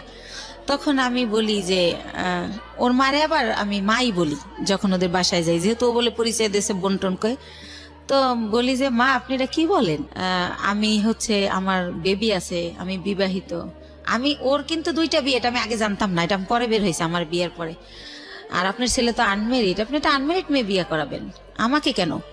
তো এটা বলার পরে বলে দেখো মা, আমার ছেলে আমাকে তোমার ব্যাপারে সবই খুইলা বলছে, কিন্তু আমার ছেলে যেহেতু সংসার করবে, ছেলে যেহেতু তোমাকে ভালোবাসে, আমাদের আপত্তি তো থাকার কথা না, আর তোমারও আপত্তি থাকার কথা না, কারণ ও তো দেখছে তোমার 2টা ছেলে আছে, তোমার বাসায় যাতায়াত করে, এতদিন ধরে তোমার সাথে পরিচয়, তুমিও তারে দেখছো, অসুবিধা কোথায়? তো এরকম করতে করতে আমি রাজি হই না, কিন্তু সে ওই গানই বাজায় যে আমার কাছে হাসান হাজারো বার ফোন দেয়, আমি কই কি করি, কি খাইছি, তাই ঘুমাইছি কিনা, তো নাস্তা করছি কিনা, এভাবে ফোন দিতে থাকে। তার মধ্যে আমি আবার ইন্ডিয়া চলে যাই, সে আবার ওরকম তোমার পাশে কে বসছে, ছেলে মানুষ বসছে না মেয়ে মানুষ বসছে, এরকম মানে এভাবেই করে। তো হোটেলে বিয়েটা করলেন না করার আগে অবস্থা? বিয়ে করি নাই, তখনই এরকম এইভাবে মানে সে এত কেয়ার করে, মনে হয় যে আমি হেঁটে গেলে সে ব্যথা পায়, এরকম একটা ভাব। হ্যাঁ, তারপরে হচ্ছে টিকিট কাটছি, গাড়ি 2:30টায় ছাড়বে, হয়তো বা 1:15 টিকিট কাটলাম, তো খেতে গেলে তো আর গাড়ি ফেল করব, তো টিকিট কাটছি, ফোন দিতেই থাকতো। তো বলতাম যে খাওয়ার টাইম নেই, হচ্ছে জুস কিনে উঠছি, তো বলতো ইয়ারে সুপারভাইজারে বলো 10 মিনিট লেট করতে, খাইয়া গাড়িতে ওঠো, না খাই উঠবা কেন, ঢাকা আসতে রাত 12টা বাজবে। তো এইরকম মানে তা আমার লাইফে ভাইয়া এই কেয়ারিংটা তো কোনো সময় কেউ করে নাই।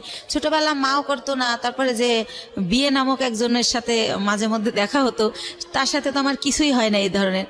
তো ওই ব্যাপারগুলো আমার খুব ভালো লাগতো যে আল্লাহ আমি খাইলাম কিনে ডেনে টেনশন করে, রাতের 1টা বাজে আমার অনলাইনে দেখলে এই এখনো ঘুমাও না কেন, ঘুমাও। এর মধ্যে তুমি তো আমি কথা বলা শুরু হলো, তো সেও তুমি বলে আমিও তুমি বলি, আর ভাইয়া আপু বলি না, হেও আপু বলেন আমিও ভাইয়া বলি না। তো এরকম তো একটা পর্যায়ে হচ্ছে সে মাঝে মধ্যেই বাসায় যেতে চায়। তখন আমি চিন্তা করলাম যে আমার ছেলে যেহেতু বড় হয়েছে, তো এই ব্যাপারটা আমার ছেলে খারাপ ভাবে নেবে, বা আমার ছেলে আমার ঘৃণা করবে, ছেলে আমার খারাপ ভাববে। তো আমার ছেলেকে না আমি একদিন বলি যে বাবা এরকম এরকম ব্যাপার। তো আমার ভাগ্নে আছে ইমরান, বড় বোনের ছেলে, ওর কাছে বলি, আমার বোনের মেয়ের কাছে বলি। তো বলার পরে বলতেছে যে একটা মেয়ের বিয়ে, স্বামী, সংসার যে একটা জিনিস, আপনার তো সেটা হয় নাই, আমরা তো সবই জানি। তো যেহেতু তার সে একা কইলে আমরা নিষেধ করতাম। আমার ভাগ্নিকে বিয়ে হয়ে গেছে, এরকম বড়রা বিয়ে হয়েছে, বাচ্চা হয়েছে, এক ভাগ্নির হচ্ছে ছেলে হয়েছে। তো বলতেছে যে যেহেতু তার বাবা মা আপনারা নিতে চাইতে, তো আপনার খুশি হওয়ার কথা। তা আমি কই কিভাবে খুশি হব, সে তো ড্রাইভার, আর একজন ড্রাইভার কয় টাকা আর্ন করে, সে আমারে খাবে না আমার বাচ্চা খাবে, আমার তো সেই সারা জীবন এই কাজ করেই খেতে হবে, তাহলে আর বিয়ে বয়ে লাভ কি। তো একটা সময় এভাবে বলিও, নিজে ওদেরকে অ্যান্সার করি, কিন্তু আবার সে যখন কথা বলে খুব ভালো ভালো সুন্দর সুন্দর করে, তখন আবার তার জন্য আমার মায়া লাগে। তো এরকম করতে করতে একটা সময় চিন্তা করলাম যে টুকটাক করে বাসা আসে, ছেলে ব্যাপারটা খারাপভাবে নিবে। তো ছেলেরে ভাগ্নেরে দিয়ে ছেলেরে জিজ্ঞেস করাইলাম, ভাগ্না বললো যে না আমার ছেলে রাজি। আমি সরাসরি জিজ্ঞেস করলাম না, লজ্জায়। তো তারপরে আমরা বিয়ে করে ফেললাম। বিয়ে করলাম হচ্ছে ভাইয়া এই যে মার্চ মাস গেল, এর আগের মার্চের 13 তারিখে। তো বিয়ে করলাম বলতে এভাবে বিয়ে করার পরে সে আমার বাসায় থাকা শুরু করলো। আর হচ্ছে আমি বললাম যে সিএনজি আর চালাইও না, মানে একজনের ড্রাইভার আমার হাজবেন্ড একটু লাগে, কারণ এইরকম ফ্যামিলির তো মেয়ের আমি না, হয়তো আমি ভাগ্যোদশে কষ্ট করতেছি। তো পরে ওর ভিসা, পাসপোর্ট করলাম, ভিসা লাগাইলাম যে আমার সাথে সাথে ইন্ডিয়া যাবা, দুইজনে মিলে ব্যবসা করি। আরো একটা চিন্তা করলাম ভাই এই ব্যবসায় হচ্ছে অনেক মাল তো ওয়েট হয়, একটা ছেলে আসলেই দরকার হয়। যেবার আমার ছেলে আমার সাথে যায় আমি একটু অনেক শান্তি পাই, আমার কষ্ট কম হয়। ছেলে না গেলে 4-5টা ব্যাগ আমার যদি লেবার না পাই আমার ক্যারি করতে হয়, অনেক কষ্ট হয়। তো সবকিছু মিলে টিলে ভাবলাম যে ঠিক আছে, ওর ফ্যামিলিও ছোট, 1 ভাই 1 বোন, বোনেরও বিয়ে হয়ে গেছে, বাবা মাই তো আছে, ঝামেলা নাই, করে ফেলি। তো এইভাবে যাই হোক বিয়েটা হলো, খুব ভালো। শ্বশুর শাশুড়ি খুব ভালোবাসে। তো এরপরে রোজা চলে আসলো, ঈদের সময় আমি শ্বশুর শাশুড়ি সবার জন্য গিফট টিফট কিনলাম। শাশুড়ি আবার বলে বলে দিল তার বোনের ছেলে, বোনের মেয়ে, তাদের যত আত্মীয় আছে সবার জন্য কিনতে, বাস কিনলাম, তো দিলাম। তো আমার শাশুড়ি আবার আমার 2000 টাকা দিল একটা ড্রেস কিনতে। আর আমার হাজবেন্ড এর মধ্যে ভিসা পাসপোর্টের কাজ চলতেছে, সে আর যায় না এতদিনে ইন্ডিয়া, তারে সবকিছু দিলাম। প্রতিদিন তারে 500-1000 টাকা পকেট খরচ দিচ্ছি, মানে দিয়ে রাখতেছি, যখন শেষ আবার দিচ্ছি, এরকম এভাবে চলতেছে। তো তারপর আমি আরো একবার গেলাম একা। তো এর পরের বার সে আমার সাথে গেল। তো যেহেতু সে আমার সাথে গেল, এখন যদি ভাইয়া যেখানে ব্যবসা করি সবাই আমাকে অনেক রেসপেক্ট করে। এখন যেহেতু তার ছবি আছে আমার কাছে, আপনারা চাইলে দেখতে পারেন, কাবিনটাও আমি নিয়ে আসছি, চাইলে দেখতে পারেন। 20 লক্ষ টাকার কাবিন করা হয়েছে আমাদের বিয়ের যে খরচটা ওটাও আমি দিছি, কারণ ওর তো টাকা ছিল না। তো ওর মাই শিখাই দিছিল যে 20 লক্ষ টাকার কাবিন করবা, না হলেও যদি পরে আবার কেউ বিয়ে টিয়া করে, কম টাকার কাবিন থাকলে, বেশি হলে আর করতে সাহস পাবে না। তো এইসব দেখে না মনে হয়তো ওর মা বাবা ওর চেয়ে আমার বেশি ভালোবাসে। আর যেহেতু আমি ছোটবেলা থেকে ভালোবাসার খুব অভাবী ছিলাম, ওদের ভালোবাসাগুলো পেয়ে না আমি এত হ্যাপি হয়েছিলাম বলার মতো না। তো এইভাবে চলতে থাকে। এর মধ্যে আমার শাশুড়ি আমারে বলে যে গত বছর অক্টোবরে যে শাহনাজের তো বিয়ে হয়েছে 5 বছর, তো ভদ্রলোকের আবার আগের ঘরে বউ বাচ্চা আছে, আমার ননদরে বিয়ে করে হচ্ছে অন্যভাবে, যাই হোক সেটা আমি বলবো না। তো যাই হোক পরে বলে যে ওর তো অনুষ্ঠান করা হয় না, দেশের কেউ জানে না, তো এবার ডিসেম্বরে তোমার আর ওর অনুষ্ঠান একসাথে করব আমরা। ডিসেম্বরের 26 তারিখে ডেট করছে। তো আমি বললাম আচ্ছা ঠিক আছে। আমার শরম, আমি আবার এটা বললাম যে মা আমারটা করেন না, শাহনাজেরটা করেন, যা যা করার আমি করব, টাকা পয়সা যা লাগে আমি দেবো, কিন্তু আমারটা করেন না, আমার লজ্জা লাগে। আচ্ছা। তো এটা আমি বলার পরে উনি হচ্ছে অনুষ্ঠান, তখন কি আপনার মানে জাহিদ তো আগের হাজবেন্ডের নাম, হ্যাঁ ওর সাথে কি ডিভোর্স হয়ে গেছে না, নাকি? জাহেদকে ওইটা আমি বলি না ভাইয়া, জাহেদকে আমি 14 সালে ডিভোর্স দিই। 14 সালে ডিভোর্স দিয়ে হ্যাঁ, দিয়েছেন, ডিভোর্স আচ্ছা এর জন্য দেই যে আবার কখন হুট করে আইসা চলে দাবি আসে, করে, আচ্ছা, সেজন্য okay. আমি 14 সালে ওরে ডিভোর্স দিয়ে দেই। ওকে। তো ও কি করে যে এভাবে বলে, তো বলার পরে লিস্ট আসতে থাকে, যেহেতু বিয়ে বাড়ি, বিয়ে করা, গ্রামে অনুষ্ঠান করবে, এটা লাগবে সেটা লাগবে। তো আমি যখন ইন্ডিয়া যাই আমার ননদ ফোন করে বলে যে আমার জন্য লেহেঙ্গা আনবা, আমি বিয়ের দিন পরবো। তো তার জন্য আমি অনেক সুন্দর দেখে একটা 12,000 টাকায় লেহেঙ্গা কিনে নিয়ে আসি। তারপরে যা যা বলে মোটামুটি, এবার আমার শাশুড়ি আমার লিস্ট দেয় যে আমার দাদি শাশুড়ি, আমার নানি শাশুড়ি, আমার মামা শ্বশুরের শাশুড়ি, সবার জন্য কাপড় কিনতে বলে। এটা কি তাদের এলাকার নিয়ম কিনা আমি জানি না, আমাকে কিনতে বলে, তো তাও আমি কিনি। আর এর মধ্যে ভাইয়া একটা কথা বলে রাখি, হাসান আমার বাসায় যখন যায়, জি। সিএনজির যে কালারের জানেন তো ড্রেস, তো ওই কালারের একটা প্যান্ট থাকে নর্মাল, জি। আর ওই সিএনজির একটা শার্ট, এইটা পরে কিন্তু আমার বাসায় যায়। কিন্তু এর মধ্যে ওরে আমি অনেক প্যান্ট শার্ট, অনেক ঘড়ি, যা বলেন মানে সুন্দর দেখানোর জন্য যা যা প্রয়োজনীয়, কমপ্লিট স্যুট, শু, মানে ওর পুরো গেট আপ টেট আপ আমি চেঞ্জ করে ফেলি। তো ওর বোন দেখে বলে আল্লাহ রে, আমার ভাবি, আমার ভাইয়ারে তো রাজপুত্র বানাই ফেলাইছে আমার ভাবি, আমার ভাইয়ারে এত সুন্দর লাগে তা আগে বুঝতাম না, এভাবে সবাই বলে। তো এইভাবে চলতে থাকে। আর আমি তো ভাইয়া কষ্ট করি ঠিক আছে, কিন্তু আমার ছেলেরা তো ওইভাবে বড় হয় নাই। তো আমি ভালো বাসায় থাকি, আমার বাসায় 2টা দারোয়ান, আমার ওরকম ফ্ল্যাটে আমি থাকি হাইফাই ভাবে। তো ফ্ল্যাটে যেহেতু যে বাসা উনি এভাবে যাওয়ার পরে তারা তো সন্দেহ করবে যে এই পুরুষটা এর বাসায় ঢোকে কেন, আমার নেগেটিভ ভাবে নিবে। তো তাদেরকে আমি পরে বলে দেই যে ভাইয়া ওকে আমি বিয়ে করে ফেলছি, এরকম হয়। আবার আমি যখন ইন্ডিয়াও নিয়ে যাই দেখি কানাকানি করে মালিক কর্মচারীরা যে একে, কারণ আগে তো আমি যেতাম, আমার সাথে আমার ছেলে যেত, Right. তখন যদি তো ভাবে যে আপনার ছেলের বয়স কত ছিল যখন ওই ভদ্রলোককে বিয়ে করলেন, হাসানকে? এই তো 1.5 বছর আগে, আমার ছেলের তো 2001-এ জন্ম, 18 চলে। তো ওরা রাজি ছিল বিষয়টা নিয়ে, হ্যাঁ রাজি ছিল, যে হাসানকে তারা বাবা হিসেবে নিতে চাচ্ছে বা এরকম? বাবা বলে না, আঙ্কেল ডাকে, কিন্তু আপনার আমার হাজবেন্ড হিসেবে বিয়ের অনুমতি দিছে। ও আচ্ছা, ঠিক আছে, ওকে। তো তো কি করে না, অনুমতি না দিলে তো আমি করতেই পারতাম না, Right. করতামই না, সত্য Right. কথা যেটা, আমার Right. সন্তান সবার আগে। তো তারপরে আমি দেখি ওরা কানাখোসা করে, তখন আমি ভাবি যে আমার সম্মানটা তো নষ্ট হয়ে যাবে। তো তখন আমি মালিককে ডেকে বলি যে ভাইয়া কানাখোসা করার কিছুই নাই, ও আমার কোনো বয়ফ্রেন্ড না বা কোনো অন্যরকম কিছু না। ভারতে আবার অনেক মেয়েরা কি করে ভাইয়া অন্য একটা ছেলের সাথে চলে যায়, তো এরকম একটা প্রবাদ আছে। তখন আমি বলি ভাইয়া আমি তো রিসেন্টলি বিয়ে করে ফেলছি, ও আমার হাজবেন্ড। এভাবে ইচ্ছা করে সবাইকে আমি বলে দেই। তো সবাই বলে না ভালোই হয়েছে, ছেলেটা ভালো। তো যাই হোক এভাবে চলতে থাকে। তো ডিসেম্বর মাসে আমি তো ওই অনুষ্ঠান করব না, কারণ ওই হলুদ দেবে কি করবে না করবে, আমি বাচ্চা কাচ্চার মা, আমার এটি ভালো লাগে না। তো আমি বলি যে মা আমি সব দেবো, কিন্তু আমি যাব না। তো সব কেনাকাটা করে দেই। ওর বোন জামাই আমাকে লিস্ট ধরাই দেয় যে সে হচ্ছে গরু কিনে দেবে, আর মুরগি হতে যত বাজার এই টাকাগুলো আমি দেব। তো এই কথায় কথা আমি হাসানকে বলে ফেলি যে হচ্ছে আমি এত টাকা কই থেকে দেবো, তাহলে তো আমার ব্যবসার পুঁজি থাকবে না। তখন হাসান বলে যে তুমি দিতে পারবে না, তাদেরকে বলে দিতে, আমারে বলো কেন? তখন আমি বলি তুমি আমার হাজবেন্ড, আমার ভালো মন্দ তো তোমার দেখার দায়িত্ব, তুমি এখানে থাকো খাও, আমরা একসাথে না, তো তোমাকেই তো বলবো।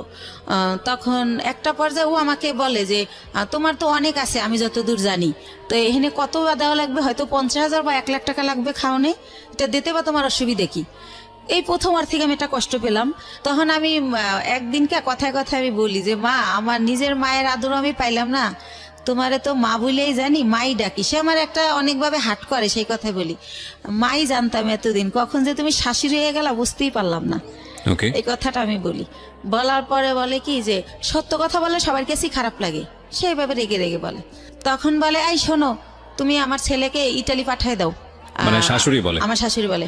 আমার ছেলে এই বিষয়গুলো কি আপনি আপনার হাজবেন্ডের সঙ্গে শেয়ার করতেন যে আমার শাশুড়ি এগুলো বলে, হ্যাঁ, এই হ্যাঁ। কথাগুলো তোমার কথা কিনা? হ্যাঁ শেয়ার করতাম। তখন হাসান শেয়ার কি করলে বলতো? সে অস্বীকার যাইতো, সে বলতো আমি বলি নাই। তো তারপরে একটা সময় আমি চিন্তা করলাম যে ঠিক আছে, আমার এক বোন থাকে ইতালিতে, তো চিন্তা করলাম যাবো, ভাই ইটালি যাওয়ার অনেক খরচ, তাহলে আমার জমি বিক্রি করে দিতে হয়, তাছাড়া তো আমার টাকা নাই। তো আমি হাসানকে বললাম দেখো আমি 45,000 টাকায় জমি কিনছিলাম, রেজিস্ট্রি নিয়ে 60,000 পড়ছিল, সেই জমির দাম এখন 20 লাখ টাকা উঠে গেছে। তো এই জমি যদি এখন আবার আমি বেশি, আমার বোন কিনবে, বাইরে বেচতে দিবে না, তা আমার হয়তো 10-12 লাখ বেচতে পারবো, তাহলে তো আমার সঞ্চয় শেষ। তারপর দেখা গেল আমি কোনো কারণে যেতে পারলাম না, তাহলে তো আমার কিছুই রইলো না। তার সাথে তুমি আমি এখানে ব্যবসা করি, ভালোই তো আছি। রাইট। তো তো ইটালি যাওয়ার দরকার কি? তখন ও বলে হ্যাঁ ঠিক আছে তাই করি, যাওয়া লাগবে না, বাদ দাও। আর বিদেশ কি ভালো নাকি? বিদেশ অনেক কষ্ট। ও বলে? হ্যাঁ, ও আমার সামনে এগুলো বলে। ওদিকে যাবার আর মায়েরে বলে যে ওরে বলো আমাকে ইতালি পাঠিয়ে দিতে। তো এটা আমি আর বুঝি না। তো একদিন আর মাই বললে ফেলে, আমি বলি যে তোমার ছেলে তো মা যেতে চায় না। তো বলে কে বলছে আমার ছেলে যেতে চায় না? তুমি আমার ছেলেরে বুঝাও, তখন আমার ছেলে কি তোমার উপরে যাবে? সেই জন্য তোমার সান্ত্বনা দেয়। তো এভাবে রূপ খুলতে থাকলো। তারপরও চলতেছিল মোটামুটি। ঈদের 2 দিন আগে হঠাৎ করে আমার শাশুড়ি আমাকে বলতেছে যে ঈদের কেনাকাটা কি শেষ করছো? তো এর মধ্যে একটা কথা ফেলে গেছি, যেহেতু ভাইয়া ডিসেম্বরে ফেলে যায়নি ঠিক, সবাই আমি দিলাম সবকিছু। ইভেন শীত, দেশে মেহমান গেলে কই ঘুমাবে, সেজন্য আমি ইন্ডিয়া থেকে কম্বল আইনে দিলাম, ঠিক আছে, বড় বড় কম্বল। তো সবকিছুই তো দিলাম। তারপরে তারা আমার কিছু দিল না, তাইলে এখন ঈদে আমি তার সব ফ্যামিলিরে কেন দিব? আর আমার কাছে অত টাকাও নাই, যেটা সত্য কথা। তো তখন আমি এবার ঈদে তাদের জন্য কোনো কেনাকাটা করি না, এই একটা কারণ। আর শ্বশুর শাশুড়িকে শুধু দেব। কিন্তু 22 রোজায় আমার শাশুড়ি আমাকে ফোন দিয়ে অনর্থক কথা শোনায়, অনেক গালাগালি করে। তখন আমি বলি মা এভাবে কথা বলতেছো কেন? তারপরে ভাইয়া ঈদের দিন সে সকালবেলা মার কাছে গেল আমার বাসার থেকে। যাওয়ার পরে সন্ধ্যাবেলা ওর বাসায় গেল, যায় বলতেছে যে আমি একটা ছেলে, আমার জীবনটাই ব্যর্থা, সিএনজি চালাইতাম তাই ভালো ছিল, একটা ঈদ গেল আমি বাবা মারে কিছু দিতে পারলাম না। এবার বলতেছে সংসারের খরচ থেকে ও দিত আপনাদের? না, ও কই থেকে খরচ দিবে? ও জাস্ট একবার আমার সাথে ইন্ডিয়া গেছে, একবার আমার মালের সাথে ইন্ডিয়া গেছে, এই আমারে কোনো টাকা দিত না। আচ্ছা, আমার খরচই চলতো, ও আমার এখানে থাকতো, খাইতো, সবকিছু উল্টা। আরো ওর মার ওষুধ লাগবে, 2000 টাকা পাঠাও। ওর মা আবার বললো কি তোমার শ্বশুর একটু পর চা খায়, আমি লাকড়ির চুলা জ্বালাইতে পারি না। তারপরে আমি সিলিন্ডার গ্যাস কিনতে বললাম যে মা কত টাকা লাগবে? বললো যে 5000। তো আমি ঢাকা জিজ্ঞেস করে দেখলাম 3000, কিন্তু শাশুড়ি বললো 5000। তো আমি 5000 টাকা পাঠাই দিলাম। এরকমের যখন যা চায় আমি দিচ্ছি, কিন্তু তার ছেলে আন করতেছে না, বাট আমি যা লাগতেছে সবই দিচ্ছি, কোনো করতেছি না, যেহেতু আমি বলছি যে গাড়ি চালাইও না, সেজন্য। তো এভাবে চলতেছে। তো ঈদের 2 দিন পরে হাসান আমাকে বললো শোনো তোমার একটা কথা বলি, তুমি যেহেতু 5 লাখ টাকা দিতেছো না, তাহলে যতদিন আমার এই চাকরিটা না হয় ততদিন আমি তোমার বাসায় আসতে পারবো না, এটা নিয়ে তুমি কোনো ঝামেলা করবা না। তা আমি বললাম বাসায় আসবা না, থাকবা কোথায়? কয় শাহনাজের বাসায়। আমি শাহনাজের বাসায় তো 2টা রুম, একটা মায় থাকে, মুক্তা থাকে, আর একটা ওরা জামাইয়েরও থাকে, তুমি কোথায় থাকবো? কয় মার সাথেই থাকবো। তো এরপরে ভাইয়া কি হয়, রাতে থাকে না, আসে 1000 টাকা 500 টাকা চায়, দেই, আবার চলে যায়। ও ট্রেনিং এ যাইতে নাকি লাগে, লাঞ্চ করতে লাগে, ট্রেনিং করায়, কোথায় আগারগাঁও না কোথায় সেটা বলে। তো আপনি সংসারের খরচ চাইতেন না? এটা তো তার দায়িত্ব, মানে সংসারটাকে ভরণ পোষণ করার। কার? তা আপনার হাজবেন্ডের। হ্যাঁ দায়িত্ব তো, কিন্তু সে তো কিছু করতেছে না। এই যে সে বলতেছে যে জব, সে তো সিএনজি চালাতো, কিন্তু সিএনজি তার মাই আমাকে বলছে ওরে চালাতে দিও না, ঠিক আছে? তখন কি অফ ছিল সিএনজি? হ্যাঁ অফ ছিল, তখন আর চালাতো না, বসেছিল। ওকে, ও বসে ছিল বিদেই তো আমি আবার ওর পরিবারের সবকিছু খরচ দিতাম। বুঝতে পেরেছি। তো এভাবে হচ্ছে বলতেছে, আর ওই মাঝে মাঝে যায় চলে আসে, যায় চলে আসে, 10-15 মিনিট 20 মিনিট এভাবে থাকে। তো হঠাৎ করে কি হলো, ও গত মাসের 26 তারিখে আমাকে স্টেট কার্ড বইলে দিল যে দেখো আমার পরিবার চাচ্ছে না তোমার সাথে সংসার করি, তো তোমার সাথে আমার আর সংসারটা করা হবে না। ওকে।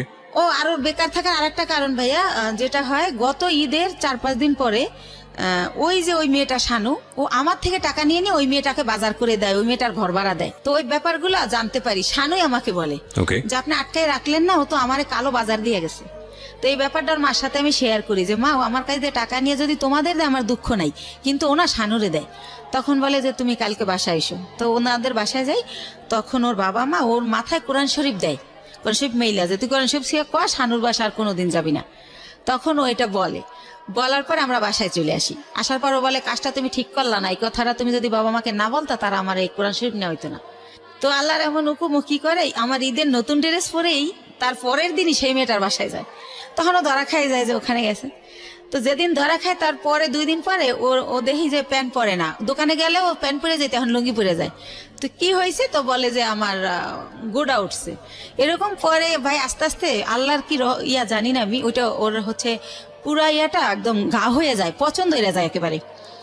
তো পছন্দ হয়ে যায়, এখনো ছোট বাচ্চার মতো খাটে শুয়ে থাকে সোজা হইয়া, ওই একেবারে উলঙ্গ অবস্থায়, কাপড় পরতে পারে না।